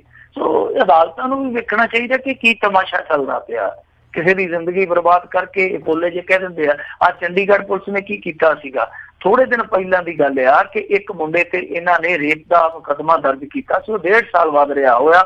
ਉਹਦੀ ਆਪਣੀ ਮੰਗਣੀ ਛੁੱਟ ਗਈ, ਉਹਦੀ ਭੈਣ ਦੀ ਮੰਗਣੀ ਛੁੱਟ ਗਈ, ਉਹਨਾਂ ਦਾ ਘਰ ਗਹਿਣੇ ਪੈ ਗਿਆ, ਉਹਦੀ ਟੈਕਸੀ ਵਿਕ ਗਈ, ਉਹਦੀ ਇੱਜ਼ਤ ਚਲੇ ਗਈ। ਤੇ ਬਾਅਦ ਵਿੱਚ 1.5 ਸਾਲ ਬਾਅਦ ਖੁਲਾਸਾ ਕੀ ਹੋਇਆ ਕਿ ਜਿਹੜਾ ਰੇਪ ਉਹਦੇ ਨਾਲ ਲੱਗਦਾ ਸੀ, ਅਸਲ ਦੇ ਵਿੱਚ ਇੱਕ ਹੋਰ ਕੇਸ ਦੇ ਵਿੱਚ ਫੜੇ ਗਏ ਬੰਦੇ ਮੰਨ ਗਏ ਕਿ ਉਹ ਰੇਪ ਜਿਹੜਾ ਕੀਤਾ ਸੀ ਉਹ ਅਸੀਂ ਕੀਤਾ ਸੀ। ਦੱਸੋ ਬਹੁਤ ਹੀ ਜ਼ਿਆਦਾ ਜਿਹੜਾ ਨਮੋਸ਼ੀ ਵਾਲੀ ਗੱਲ ਆ ਵੀ ਇੱਦਾਂ ਇਹ ਕੁਛ ਹੋ ਰਿਹਾ। ਅਗਲੀ ਜਿਹੜੀ ਆਪਾਂ ਮਿੰਟੂ ਜੀ ਗੱਲ ਕਰਦੇ, ਕਹਿੰਦੇ ਮੱਕੜ ਹੋਰਾਂ ਨੂੰ ਸੰਘ ਨੇ ਦਿੱਤਾ ਮੋੜਵਾਂ ਜਵਾਬ। ਦੇਖੋ ਇਹਨਾਂ ਨੇ ਥੋੜੇ ਦਿਨ ਪਹਿਲਾਂ ਇੱਕ ਬਿਆਨ ਦਿੱਤਾ ਸੀਗਾ, ਲੰਗੋਵਾਲ ਸਾਹਿਬ ਨੇ ਵੀ ਤੇ ਅਵਤਾਰ ਸਿੰਘ ਮੱਕੜ ਨੇ ਵੀ। ਇਹਨਾਂ ਨੇ ਕਿਹਾ ਸੀਗਾ ਕਿ RSS ਥੋੜਾ ਜਿਹਾ ਸੰਭਲ ਕੇ ਚੱਲੇ। ਆ ਜਿਹੜੀਆਂ ਇਹਨਾਂ ਨੇ ਪੁਸਤਕਾਂ ਛਾਪੀਆਂ ਨੇ, ਤੁਹਾਨੂੰ ਯਾਦ ਹੀ ਹੋਣਾ ਕਿ ਇੱਥੇ ਇੱਕ ਰੌਲਾ ਹੋਰ ਵੀ ਪੈ ਰਿਹਾ। ਵੈਸੇ ਕਹਿੰਦੇ ਤੇ ਹੁੰਦੇ ਆ ਨਾ ਕਿ ਹੱਥ 'ਚ ਕਿਤਾਬ ਰੱਖੋ, ਅੱਖ ਵਿੱਚ ਖਾਬ ਰੱਖੋ, ਪਰ ਇਹ ਕਹਿੰਦੇ ਆ ਕਿ ਕਿਤਾਬ 'ਚ ਵਿਵਾਦ ਰੱਖੋ, ਪਰ ਕੋਈ ਨਾ ਕੋਈ ਵਿਵਾਦ ਛੇੜੀ ਰੱਖਦੇ ਆ। ਸੋ ਆ ਪਿੱਛੇ ਜੇ ਪੋਕਟ ਬੁੱਕਸ ਕੁਛ ਜਿਹੜੀਆਂ ਸੀਗੀਆਂ ਇਹੋ ਜਿਹੀਆਂ ਆ ਗਈਆਂ ਬਾਹਰ, ਜਿਨ੍ਹਾਂ ਦੇ ਵਿੱਚ ਗੁਰੂ ਸਾਹਿਬਾਨ ਪ੍ਰਤੀ ਗਲਤ ਸ਼ਬਦਾਵਲੀ ਵਰਤੀ ਗਈ ਸੀਗੀ, ਯਾਨੀ ਉਹਨਾਂ ਨੂੰ ਹਿੰਦੂ ਦਰਸਾਇਆ ਗਿਆ, ਗਊ ਪ੍ਰੇਮੀ ਦਰਸਾਇਆ ਗਿਆ, ਇਹੋ ਜਿਹੀਆਂ ਚੀਜ਼ਾਂ ਦਰਸਾਈਆਂ ਗਈਆਂ। ਔਰ ਜਿਹੜੀ ਪ੍ਰਕਾਸ਼ਨਾ ਹੋਈ ਸੀਗੀ ਇਹਨਾਂ ਕਿਤਾਬਾਂ ਦੀ ਉਹ ਹੋਈ ਸੀ ਨਾਗਪੁਰ ਤੋਂ, ਤੇ ਜਿਹੜਾ ਪ੍ਰਕਾਸ਼ਨ ਦਾ ਐਡਰੈਸ ਸੀਗਾ ਉਹ ਸੀਗਾ ਹੈਡਗਵਾਰ ਕੰਪਲੈਕਸ। ਲੌਂਗੋਵਾਲ ਸਾਹਿਬ ਨੇ ਔਰ ਮੱਕੜ ਸਾਹਿਬ ਨੇ ਇਹਨਾਂ ਨੂੰ ਚੇਤਾਵਨੀ ਦਿੱਤੀ ਸੀਗੀ ਕਿ ਇੱਕ ਤੇ ਪੁਸਤਕਾਂ ਵਾਪਸ ਲੈ ਲਓ ਬੰਦੇ ਬਣ ਕੇ, ਦੂਸਰਾ ਮਾਫੀ ਮੰਗ ਲਓ। ਤਾਂ ਹੁਣ ਇਹਨਾਂ ਨੇ ਮੋੜਵਾਂ ਜਵਾਬ ਦਿੱਤਾ। ਇਹਨਾਂ ਦੇ ਖਾਸ ਤੌਰ ਤੇ ਜਿਹੜੇ ਰਾਸ਼ਟਰੀ ਹੈਗੇ ਆ, ਰਾਸ਼ਟਰੀ ਸਿੱਖ ਸੰਗਤ ਵਾਲੇ, ਉਹ ਸ਼ਾਸਤਰੀ ਸਾਹਿਬ ਆ ਕੋਈ, ਤਾਂ ਉਹਨਾਂ ਨੇ ਕਹਿ ਦਿੱਤਾ, ਕਹਿੰਦੇ ਆ ਕਿ ਦੇਖੋ ਇਹ ਜਿਹੜਾ ਸਾਰਾ ਕੁਛ ਕੀਤਾ ਜਾ ਰਿਹਾ ਵਿਦੇਸ਼ੀ ਤਾਕਤਾਂ ਦੇ ਇਸ਼ਾਰੇ ਤੇ ਕੀਤਾ ਜਾ ਰਿਹਾ, ਤੇ ਇਹ ਜਿਹੜੀ ਚੀਜ਼ ਬਹੁਤ ਭੈੜੀ ਹੈ ਕਿ ਤੁਸੀਂ ਹਰੇਕ ਗੱਲ ਜਿਹੜੀ ਆ ਉਹ ਸੰਗ ਤੇ ਮੜ ਦਿੰਦੇ ਹੋ। ਸੋ ਉਲਟਾ ਇਹਨਾਂ ਨੇ ਜਵਾਬ ਦਿੱਤਾ ਕਿ ਇਹ ਜਿਹੜੇ ਬਿਆਨ ਦੇ ਰਹੇ ਆ ਮੱਕੜ ਸਾਹਿਬ ਜਾਂ ਲੌਂਗੋਵਾਲ ਸਾਹਿਬ, ਇਹ ਵਿਦੇਸ਼ੀ ਤਾਕਤਾਂ ਦੀ ਸ਼ਹਿ ਤੇ ਦੇ ਰਹੇ। ਹੁਣ ਵਿਦੇਸ਼ੀ ਤਾਕਤਾਂ ਦਾ ਤਾਂ ਪਤਾ ਨਹੀਂ, ਪਰ ਉਹਨਾਂ ਨੇ ਛਾਪਿਆ, ਕਿਸ ਮੰਤਵ ਨਾਲ ਛਾਪਿਆ, ਉਹਦੇ ਬਾਰੇ ਕਿਸੇ ਕੋਲ ਕੋਈ ਜਵਾਬ ਨਹੀਂ ਹੈ। ਵੈਸੇ ਕਮਾਲ ਦੇ ਸਾਡੇ ਇੱਥੋਂ ਦੇ ਨੇਤਾ ਵੀ ਆ ਜਿਹੜੇ ਖਾਸ ਤੌਰ ਤੇ ਕਮੇਟੀ ਦੀ ਨੁਮਾਇੰਦਗੀ ਕਰਦੇ ਆ ਜਾਂ ਜਿਹੜੇ ਪਹਿਲਾਂ ਨੁਮਾਇੰਦਗੀ ਕਰ ਚੁੱਕੇ, ਲੀਡਰ ਵੀ ਕਮਾਲ ਦੇ ਹੀ ਆ। ਆ ਜਿਹੜਾ ਲੌਂਗੋਵਾਲ ਸਾਹਿਬ ਆ, ਇਹਨੂੰ 4 ਦਿਨ ਪਹਿਲਾਂ ਤੇ ਪੁੱਛਿਆ ਗਿਆ ਸੀਗਾ ਕਿ ਕੀ ਜਿਹੜੀ ਇਤਿਹਾਸ ਦੀ ਪੁਸਤਕ ਵਿਵਾਦਤ ਹੋਈ ਪਈ ਆ ਇਹਦੇ ਵਿੱਚ ਕੋਈ RSS ਦਾ ਹੈਗਾ ਹੱਥ, ਤੇ ਇਹ ਕਹਿੰਦਾ ਸੀਗਾ ਕਿ RSS ਤੇ ਤਾਂ ਕਮੈਂਟ ਹੀ ਨਹੀਂ ਕਰਨਾ। ਤੇ ਹੁਣ RSS ਨੂੰ ਕਹਿੰਦਾ ਕਿ ਮੈਂ ਤੁਹਾਨੂੰ ਚੇਤਾਵਨੀ ਦੇ ਰਿਹਾ, ਚੇਤਾਵਨੀ ਪੱਤਰ ਦੇ ਰਿਹਾ, ਚੇਤਾਵਨੀ ਪੱਤਰ, ਧਮਕੀ ਪੱਤਰ ਕੁਛ ਵੀ ਆ। ਤਾਂ ਦੂਜੇ ਪਾਸੇ ਦੇਖੋ ਇਹਨਾਂ ਦਾ ਇੱਕ ਹੋਰ ਪੈਮਾਨਾ, ਬਲਦੇਵ ਸਿੰਘ ਸਿਰਸਾ ਨੇ ਥੋੜੇ ਦਿਨ ਪਹਿਲਾਂ ਇੱਕ ਪ੍ਰੈਸ ਕਾਨਫਰੰਸ ਕਰਕੇ ਇਹਨਾਂ ਦੀਆਂ ਛਾਪੀਆਂ ਪੁਸਤਕਾਂ ਲੋਕਾਂ ਦੇ ਸਾਹਮਣੇ ਕਰ ਦਿੱਤੀਆਂ ਕਿ ਦੇਖੋ ਕਮੇਟੀ ਨੇ ਕਿਹੋ ਜਿਹੀਆਂ ਪੁਸਤਕਾਂ ਛਾਪੀਆਂ ਜਿਨ੍ਹਾਂ ਦੇ ਵਿੱਚ ਗੁਰੂ ਸਾਹਿਬਾਨ ਪ੍ਰਤੀ ਬਹੁਤ ਘਟੀਆ ਸ਼ਬਦਾਵਲੀ ਦਰਜ ਹੈ। ਹੁਣ ਉਸ ਪ੍ਰੈਸ ਕਾਨਫਰੰਸ ਤੇ ਇਹ ਬੋਲਦੇ ਨਹੀਂ, ਦੰਦ ਤੋਂ ਦੰਦ ਨਹੀਂ ਚੁੱਕਦੇ। ਤੇ ਦੂਜੇ ਪਾਸੇ ਆ ਵੀ ਜਿਹੜੀਆਂ ਪਾਕਟ ਬੁੱਕਸ ਵਾਲੀਆਂ ਵਿਵਾਦਤ ਗੱਲਾਂ ਨੇ ਇਹ ਵੀ ਬਲਦੇਵ ਸਿੰਘ ਸਿਰਸਾ ਦੇ ਸਾਹਮਣੇ ਲਿਆਂਦੀਆਂ। ਹੁਣ ਇਹਨਾਂ ਪੁਸਤਕਾਂ ਤੇ ਤਾਂ ਰੌਲਾ ਪਾ ਲਿਆ ਕਿ ਇਹ ਪੁਸਤਕਾਂ ਨਾਗਪੁਰ ਤੋਂ ਛਪੀਆਂ, ਸੰਘ ਇਹਨਾਂ ਨੂੰ ਵਾਪਸ ਲੈ ਲਵੇ, ਮਾਫੀ ਮੰਗੇ, ਤੇ ਨਹੀਂ ਤੇ ਫਿਰ ਸਾਡੇ ਸੰਗ ਇਹਨਾਂ ਦਾ ਸੰਘਰਸ਼ ਚੱਲੂਗਾ। ਤੇ ਦੂਜੇ ਪਾਸੇ ਉਹੀ ਬੰਦਾ ਜਿਹੜਾ ਇਸ ਸਾਰੇ ਖੁਲਾਸੇ ਦਾ ਸਿਰਜਕਿਆ, ਤਾਂ ਦੂਸਰੇ ਪਾਸੇ ਜਦੋਂ ਇਹਨਾਂ ਦੀਆਂ ਕਰਤੂਤਾਂ ਵਿੱਚ ਰੱਖਦਾ ਲੋਕਾਂ ਦੇ, ਉਦੋਂ ਇਹ ਬੋਲਦੇ ਨਹੀਂ। ਜੀ ਜੀ ਜੀ ਅਗਲੀ ਜਿਹੜੀ ਆਪਾਂ ਗੱਲ ਕਰਦੇ ਹਾਂ ਵੀ ਕੈਪਟਨ ਨੇ ਪਾਕਿਸਤਾਨ ਨੂੰ ਜਾਂਦਾ ਪਾਣੀ ਰੋਕਣ ਤੋਂ ਹੁਣ ਹੱਥ ਖੜੇ ਕੀਤੇ। ਦੇਖੋ ਜਿਹੜਾ ਪਾਣੀ ਦਾ ਰੌਲਾ ਪਾਇਆ ਜਾ ਰਿਹਾ, ਇਸ ਪਾਣੀ ਦੇ ਰੌਲੇ ਦੇ ਵਿੱਚ ਇੱਕ ਚੀਜ਼ ਸਮਝਣ ਵਾਲੀ ਆ ਕਿ ਇਹ ਨਿਤਨ ਗਡਕਰੀ ਦੇ ਇੱਕ ਬਿਆਨ ਤੋਂ ਸ਼ੁਰੂ ਹੋਇਆ ਸੀਗਾ। ਨਿਤਨ ਗਡਕਰੀ ਨੇ ਕਹਿ ਦਿੱਤਾ ਸੀਗਾ ਕਿ ਭਾਈ ਜਿਹੜਾ ਪੰਜਾਬ ਦਾ ਪਾਣੀ ਹੈ ਉਹ ਹਰਿਆਣੇ ਦੇ ਨਾਲ ਵੰਡ ਕੇ ਸ਼ੇਅਰ ਕੀਤਾ ਗਿਆ, ਉਹਦੇ ਵਿੱਚ ਵਾਧ ਘਾਟ ਹੋ ਸਕਦੀ ਹੈ, ਪਰ ਇਹਦੀ ਪੂਰਤੀ ਇਸ ਤਰੀਕੇ ਨਾਲ ਹੋ ਸਕਦੀ ਆ ਕਿ ਪਾਕਿਸਤਾਨ ਨੂੰ ਜਾਂਦਾ ਜਿਹੜਾ ਪਾਣੀ ਹੈ ਉਹ ਰੋਕ ਲਿਆ ਜਾਵੇ, ਉਹ ਪੰਜਾਬ ਨੂੰ ਦੇ ਦਿੱਤਾ ਜਾਵੇ, ਜਿਹੜਾ ਪੰਜਾਬ ਕੋਲੋਂ ਹਰਿਆਣੇ ਨੇ ਬਾਕੀ ਬਚਦਾ ਲੈਣਾ ਹੈ ਉਹ ਇੱਧਰ ਦੇ ਦਿੱਤਾ ਜਾਵੇ। ਸੋ ਇਹ ਫਾਰਮੂਲਾ ਜਿਹੜਾ ਸੀਗਾ ਉਹ ਨਿਤਨ ਗਡਕਰੀ ਨੇ ਇੱਕ ਸੰਬੋਧਨ ਦੌਰਾਨ ਕੱਢਿਆ ਸੀ। ਉਸ ਤੋਂ ਬਾਅਦ ਥੋੜੇ ਦਿਨ ਪਹਿਲਾਂ ਖੱਟਰ ਸਾਹਿਬ ਨੇ ਇੱਕ ਪੱਤਰ ਲਿਖ ਦਿੱਤਾ ਸੀਗਾ ਕੈਪਟਨ ਅਮਰਿੰਦਰ ਸਿੰਘ ਨੂੰ, ਤਾਂ ਕੈਪਟਨ ਅਮਰਿੰਦਰ ਸਿੰਘ ਨੇ ਅੱਗੋਂ ਜਵਾਬ ਦਿੱਤਾ ਕਿ ਦੇਖੋ ਪਹਿਲਾਂ ਤਾਂ ਇਹਨਾਂ ਨੇ ਇਹ ਕਿਹਾ ਸੀਗਾ ਕਿ ਕਿਹੜੇ ਕਬੂਤਰ ਦੇ ਹੱਥ ਘੱਲਿਆ, ਲੈਟਰ ਮੈਨੂੰ ਤਾਂ ਮਿਲਿਆ ਨਹੀਂ। ਬਾਅਦ ਦੇ ਵਿੱਚ ਖੱਟਰ ਨੇ ਜਦੋਂ ਥੋੜੇ ਜਿਹੇ ਤੇਵਰ ਸਖਤ ਕੀਤੇ ਫਿਰ ਕਹਿੰਦੇ ਜੀ ਕਿ ਲੈਟਰ ਮਿਲ ਗਿਆ, ਕੋਈ ਗੱਲ ਨਹੀਂ ਜਵਾਬ ਦੇ ਦਿੰਦੇ। ਤੇ ਹੁਣ ਇਹਨਾਂ ਨੇ ਜਿਹੜਾ ਜਵਾਬ ਭੇਜਿਆ ਉਸ ਦੇ ਤੌਰ ਤੇ ਇਹੋ ਹੀ ਆਖਿਆ ਕਿ ਦੇਖੋ ਇਸ ਤਰ੍ਹਾਂ ਪਾਣੀ ਨੂੰ ਨਹੀਂ ਰੋਕਿਆ ਜਾ ਸਕਦਾ ਕਿਉਂਕਿ ਡੈਮ ਬਣਾਉਣੇ ਆ ਜਿਹੜੇ ਪੰਜਾਬ ਦੇ ਵਿੱਚ ਬਹੁਤ ਔਖਾ ਕੰਮ ਆ। ਸੋ ਕੁਝ ਪੁਆਇੰਟਾਂ ਤੇ ਰੋਕਿਆ ਜਾ ਸਕਦਾ ਪਰ ਡੈਮ ਬਣਾਉਣੇ ਬਹੁਤ ਮੁਸ਼ਕਿਲ ਕਾਰਜ ਆ। ਔਰ ਇਹਦੇ ਵਿੱਚ ਇਹ ਸੀਗਾ ਕਿ ਜਿਹੜੀ ਹਰਿਆਣਾ ਸਰਕਾਰ ਹੈ ਉਹ ਇਹੀ ਚਾਹੁੰਦੀ ਸੀਗੀ ਕਿ ਡੈਮ ਬਣਾ ਕੇ ਪਾਣੀ ਰੋਕਿਆ ਜਾਵੇ ਜਿਹੜਾ ਪਾਣੀ ਕਿ ਪਾਕਿਸਤਾਨ ਨੂੰ ਵਾਪਰ ਜਾਂਦਾ। ਹੁਣ ਇਹਨਾਂ ਨੇ ਜਵਾਬ ਦੇ ਦਿੱਤਾ, ਉਹ ਜਿਹੜੇ ਹਰਿਆਣੇ ਵਾਲੇ ਉਹ ਕਹਿੰਦੇ ਕਿ ਅਸੀਂ ਅਧਿਐਨ ਕਰਾਂਗੇ ਹੁਣ ਇਸ ਮਾਮਲੇ ਦਾ। ਪਰ ਪੰਜਾਬ ਦਾ ਜਿਹੜਾ captain Amarinder Singh chief minister ਆ ਉਹ ਕਮਾਲ ਦਾ ਸ਼ਖਸ ਆ। ਕਦੇ ਉਹ ਕਹਿੰਦਾ ਸੀਗਾ ਕਿ ਪਾਣੀ ਦਾ ਤੁਪਕਾ ਵੀ ਨਹੀਂ ਜਾਣ ਦੇਵਾਂਗੇ, ਸਮਝੌਤੇ ਵੀ ਰੱਦ ਕੀਤੇ, ਉਹ ਬਿੱਲ ਵੀ ਪਾਸ ਕੀਤਾ, ਲੜਾਈ ਵੀ ਲੜਦੇ ਪਏ ਆ। ਪਰ ਹੁਣ ਸਟੇਟਮੈਂਟਾਂ ਇਹੋ ਜਿਹੀਆਂ ਵੀ ਆ ਰਹੀਆਂ ਜੀ ਤੁਸੀਂ ਰੋਕਣਾ ਪਿੱਛੇ ਰੋਕ ਲਓ। ਫਿਰ ਅੱਜ ਇੱਕ ਹੋਰ ਸਟੇਟਮੈਂਟ ਸੀ ਇਹਨਾਂ ਦੀ ਕਿ ਪਾਣੀ ਹਰਿਆਣਾ ਪਹਿਲਾਂ ਹੀ ਮਿੱਠੀ ਹੱਦ ਤੋਂ ਵੱਧ ਲਿਜਾ ਰਿਹਾ। ਕਿੱਥੇ ਕਹਿੰਦੇ ਆ ਕਿ ਪਾਣੀ ਦੀ ਬੂੰਦ ਨਹੀਂ ਦੇਣੀ, ਇਹਨਾਂ ਦਾ ਹੱਕ ਨਹੀਂ ਬਣਦਾ। ਕਿੱਥੇ ਕਹਿੰਦੇ ਆ ਕਿ ਜਿਹੜੀ ਹੱਦ ਮਿੱਠੀ ਆ ਉਹ ਤੋਂ ਵੀ ਵੱਧ ਜਾ ਰਿਹਾ। ਹਰਿਆਣੇ ਵਾਲੇ ਕੀ ਕਹਿੰਦੇ ਆ? ਹਰਿਆਣੇ ਵਾਲੇ ਕਹਿੰਦੇ ਆ ਕਿ ਦੇਖੋ ਜਿਹੜਾ ਪਾਣੀ ਵਾਪਰ ਜਾਂਦਾ ਪਾਕਿਸਤਾਨ ਨੂੰ ਉਹ 5 ਲੱਖ MAF ਆ, ਮਿਲੀਅਨ ਏਕੜ ਫੀਟ ਆ। ਤੇ ਜਿਹੜੇ ਸਾਡੇ ਇੱਥੇ ਮਾਹਰ ਬੈਠੇ ਆ ਪਾਣੀਆਂ ਦੇ ਉਹ ਕਹਿੰਦੇ ਕਿ ਸਵਾਹ ਆ 7 ਚੁੱਲ੍ਹਿਆਂ ਦੀ। ਇੰਨਾ ਪਾਣੀ ਤੇ ਮੇਰੇ ਖਿਆਲ ਦੇ ਨਾਲ ਰਾਜਸਥਾਨ ਨੂੰ ਜਾਂਦਾ 7 MAF ਪਾਣੀ ਜਾਂਦਾ। ਇਹ ਕਹਿੰਦੇ ਕਿ 5 MAF ਉਹ ਪਾਕਿਸਤਾਨ ਨੂੰ ਵਾਪਰ ਤੁਰਿਆ ਜਾਂਦੇ। ਜਿਹੜੇ ਪਾਣੀਆਂ ਦੇ ਮਾਹਰ ਆ ਜਦੋਂ ਉਹਨਾਂ ਨਾਲ ਗੱਲਬਾਤ ਕਰੀਏ ਉਹ ਕਹਿੰਦੇ ਬਿਲਕੁਲ ਇਹ ਝੂਠ ਆ। ਅਸਲ ਦੇ ਵਿੱਚ ਕਹਾਣੀ ਇਹੋ ਹੀ ਆ ਕਿ ਇੱਕ ਰਸਤਾ ਖੋਲਿਆ ਜਾ ਰਿਹਾ, ਇਹਦੇ ਵਿੱਚ ਪੰਜਾਬ ਨੂੰ ਇੱਕ ਲੋਲੀਪੌਪ ਦਿੱਤਾ ਜਾ ਰਿਹਾ ਕਿ ਪਾਣੀ ਰੋਕ ਕੇ ਤੁਹਾਨੂੰ ਲੋੜ ਜੋਗਾ ਪਾਣੀ ਇੱਧਰੋਂ ਦੇ ਦਿਆਂਗੇ ਤੇ ਤੁਸੀਂ ਬੀਬੇ ਬਣ ਕੇ ਜਿਹੜਾ ਸਤਲੁਜ ਯਮੁਨਾ ਲਿੰਕ ਨਹਿਰ ਵਾਲਾ ਪਾਣੀ ਬਣਦਾ ਉਹ ਦੇ ਦਿਓ। ਪਰ ਸਾਡੇ ਹਾਕਮ ਜਿਹੜੀ ਗੱਲ ਕਰਨ ਵਾਲੀ ਉਹ ਕਰਦੇ ਨਹੀਂ ਪਏ ਕਿ ਦੇਖੋ ਸ਼ਾਰਦਾ ਯਮੁਨਾ ਲਿੰਕ ਨਹਿਰ ਦਾ ਜਿਹੜਾ ਪ੍ਰੋਜੈਕਟ ਹੈ ਜਿਹੜੀ ਉੱਤਰਾਖੰਡ ਚੋਂ ਨਿਕਲ ਕੇ ਗੁਜਰਾਤ ਤੱਕ ਜਾਣੀ ਹੈ, ਤਾਂ ਉਹ ਪ੍ਰੋਜੈਕਟ ਹੈ ਜਿਹੜਾ ਉਹਦੇ ਚੋਂ ਹਰਿਆਣਾ ਵਰਤ ਲਵੇ ਪਾਣੀ। ਉਹ ਵੀ ਇੱਥੋਂ ਇੰਡੀਆ ਦੇ ਵਿੱਚੋਂ ਹੀ ਨਿਕਲਣੀ ਆ, ਉਹ ਕਿਹੜਾ ਗਾਂ ਚੀਨ ਦੇ ਵਿੱਚੋਂ ਆਉਣੀ ਹੈ। ਸੋ ਇੱਥੋਂ ਕੱਢ ਕੇ ਇਹਨਾਂ ਨੇ ਲਿਜਾਣੀ ਆ, ਹਰਿਆਣਾ ਆਪਣਾ ਹਿੱਸਾ ਉਹਦੇ ਚ ਵੀ ਵਰਤ ਲਵੇ ਕਿਉਂਕਿ ਯਮੁਨਾ ਦਾ ਪਾਣੀ ਵੀ ਸਾਰਾ ਵਰਤੀ ਜਾਂਦੇ ਆ। ਸੋ ਜਿਹੜੀ ਗੱਲ ਕਹਿਣ ਵਾਲੀ ਆ ਉਹ ਕਹੀ ਨਹੀਂ ਜਾ ਰਹੀ, ਦੂਸਰੇ ਪਾਸੇ ਹੋਰ ਹੀ ਗਰਾਰੀਆਂ ਜਿਹੜੀਆਂ ਕਮਾਈਆਂ ਜਾ ਰਹੀਆਂ। ਪਰ ਇਹਦੇ ਵਿੱਚ ਜਿਹੜਾ ਸਿੱਟਾ ਉਹ ਨਿਕਲਦਾ ਕਿ ਅਸਲ ਦੇ ਵਿੱਚ ਇਹ ਰਸਤਾ ਇੱਕ ਖੋਲਿਆ ਜਾ ਰਿਹਾ ਇਸ ਕਰਕੇ ਕਿ ਤਾਂ ਕਿ ਜਿਹੜਾ ਹਰਿਆਣੇ ਦਾ ਸਤਲੁਜ ਯਮੁਨਾ ਲਿੰਕ ਨਹਿਰ ਵਾਲਾ ਹਿੱਸਾ ਉਹ ਕਲੇਮ ਕਰਦੇ ਆ, ਉਹ ਉਹਨਾਂ ਨੂੰ ਮਿਲ ਜਾਵੇ, ਔਰ ਬਦਲੇ ਵਿੱਚ ਪੰਜਾਬ ਨੂੰ ਇਹ ਕਹਿ ਦਿੱਤਾ ਜਾਵੇ ਕਿ ਤੁਹਾਨੂੰ ਪਾਣੀ ਰੋਕ ਕੇ ਜਿਹੜਾ ਉਹਦੀ ਪੂਰਤੀ ਕਰ ਦਿੱਤੀ ਜਾਊਗੀ। ਜੀ ਜੀ ਜੀ। ਜਾਂਦੇ ਜਾਂਦੇ ਮਿੰਟੂ ਜੀ ਗੱਲ ਕਰੀਏ ਵੀ ਕੈਪਟਨ ਦੇ ਇੱਕ ਮੰਤਰੀ ਦੀ ਇੱਕ ਅਫਸਰ ਨਾਲ ਖੜਕਣ ਦੇ ਚਰਚੇ ਆ। ਕੋਈ ਮੰਤਰੀ ਹੋਰ ਨਹੀਂ, ਕੋਈ ਚਰਨਜੀਤ ਚੰਨੀ ਆ।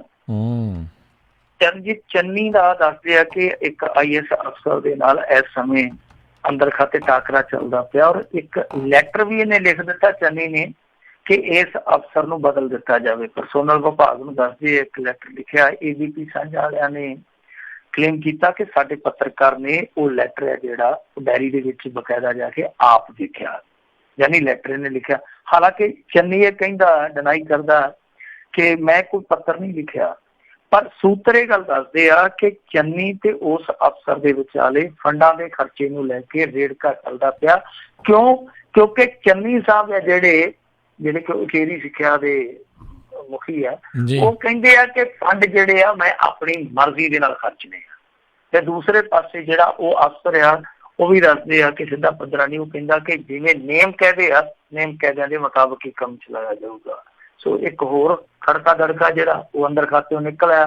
ਤੁਹਾਨੂੰ ਪਤਾ ਹੀ ਆ ਕਿ ਪਹਿਲਾਂ ਇਹਨਾਂ ਦੇ ਕੁਝ ਵਿਧਾਇਕ ਹੈ ਜਿਹੜੇ ਉਹ ਅਫਸਰਾਂ ਦੇ ਨਾਲ ਖੜਕਾ ਦੜਕਾ ਕਰੀ ਰੱਖਿਆ। ਉਹਨਾਂ ਨੇ ਬਾਘੇ ਪੁਰਾਣੇ ਤੋਂ ਵਿਧਾਇਕ ਸੀ ਜਿਹੜਾ, ਉਹਦਾ DC ਨਾਲ ਖੜਕਾ ਦੜਕਾ ਹੋਇਆ।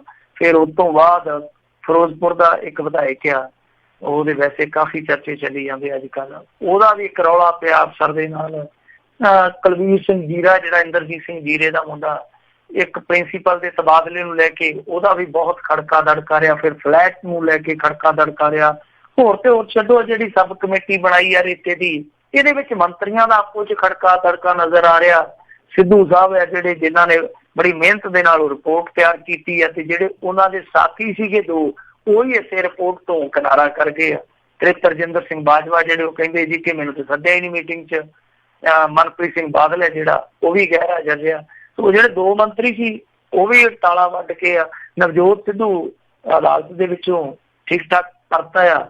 ਇਹਦੇ ਕਰਕੇ ਵੀ ਦੱਸਦੇ ਆ ਕਿ ਅੰਦਰ ਖਾਤੇ ਜਿਹੜੀ ਉਹ ਖਲਬਲੀ ਮੱਚੀ ਹੋਈ ਆ। ਸੋ ਕੁੱਲ ਮਿਲਾ ਕੇ ਦੇਖਿਆ ਜਾ ਸਕਦਾ ਕਿ ਜਿਹੜਾ ਤਾਲਮੇਲ ਸੈੱਟ ਕਰਨ ਦੀ ਜ਼ਰੂਰਤ ਸੀ ਇੱਕ ਟੀਮ ਵਰਕ ਦੇ ਲਈ, ਜਿਹੜਾ ਕਿ ਬਹੁਤ ਅਹਿਮੀਅਤ ਰੱਖਦਾ, ਉਹ ਹਾਲੇ ਤੱਕ ਸੈੱਟ ਨਹੀਂ ਹੋ ਸਕਿਆ ਕੰਮ। ਹਾਲੇ ਵੀ ਅਪਸੈਟਿੰਗ ਆ ਕਿਤੇ ਨਾ ਕਿਤੇ। ਸੋ ਇਹ ਖੜਕਾ ਦੜਕਾ ਜਿਹੜਾ ਉਹ ਅੰਦਰ ਖਾਤੇ ਚੱਲੀ ਜਾਂਦਾ, ਹੋਰ ਕਿੰਨੇ ਕੁ ਚੱਲੀ ਜਾਂਦੇ ਪਤਾ ਨਹੀਂ ਹੈ। ਪਰ ਜੇ ਇਸੇ ਤਰ੍ਹਾਂ ਹੀ ਖੜਕਾ ਦੜਕਾ ਚੱਲਦਾ ਰਹੂਗਾ ਤਾਂ ਮੇਰੇ ਖਿਆਲ ਦੇ ਨਾਲ ਜਿਹੜਾ ਭਲਾ ਪੰਜਾਬ ਦਾ ਇਹਨਾਂ ਦੇ ਜ਼ਿੰਮੇ ਆ ਉਹ ਨਹੀਂ ਹੋ ਸਕੂਗਾ। ਸੋ ਚੰਨੀ ਸਾਹਿਬ ਤੇ ਕਹਿੰਦੇ ਆ ਕਿ ਮੈਂ ਚਿੱਠੀ ਨਹੀਂ ਲਿਖੀ, ਪਰ ਦੱਸਦੇ ਆ ਕਿ ਉਹ ਚਿੱਠੀ ਜਿਹੜੀ ਉਹ ਡਾਇਰੀ 'ਚ ਦਰਜ ਹੋਈ ਪਈ ਆ। ਇਹਨੇ ਸਾਫ਼ ਤੌਰ ਤੇ ਕਿਹਾ ਕਿ ਇਸ ਅਫਸਰ ਨੂੰ ਬਦਲ ਦਿਓ। ਜੀ ਜੀ ਜੀ। ਮਿੰਟੂ ਜੀ ਬਹੁਤ ਬਹੁਤ ਤੁਹਾਡਾ ਧੰਨਵਾਦ, ਤੁਸੀਂ ਸਾਡੇ ਨਾਲ ਜੁੜੇ, ਇਹਨਾਂ ਖਬਰਾਂ ਬਾਰੇ ਸਾਨੂੰ ਜਾਣਕਾਰੀ ਦਿੱਤੀਆਂ। ਅਗਲੀ ਵਾਰ ਤੱਕ ਲਈ ਬੜੀ ਮਿਹਰਬਾਨੀ। ਪਿਆਰ ਭਰੀ ਸਤਿ ਸ਼੍ਰੀ ਅਕਾਲ ਜੀ।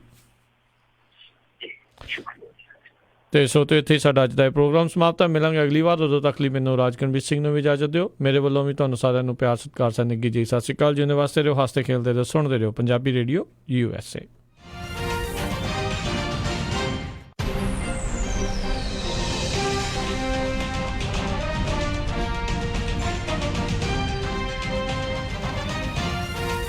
ਤੁਸੀਂ ਸੁਣ ਰਹੇ ਹੋ KOBO ਯੂਬਾ ਸਿਟੀ 1450 AM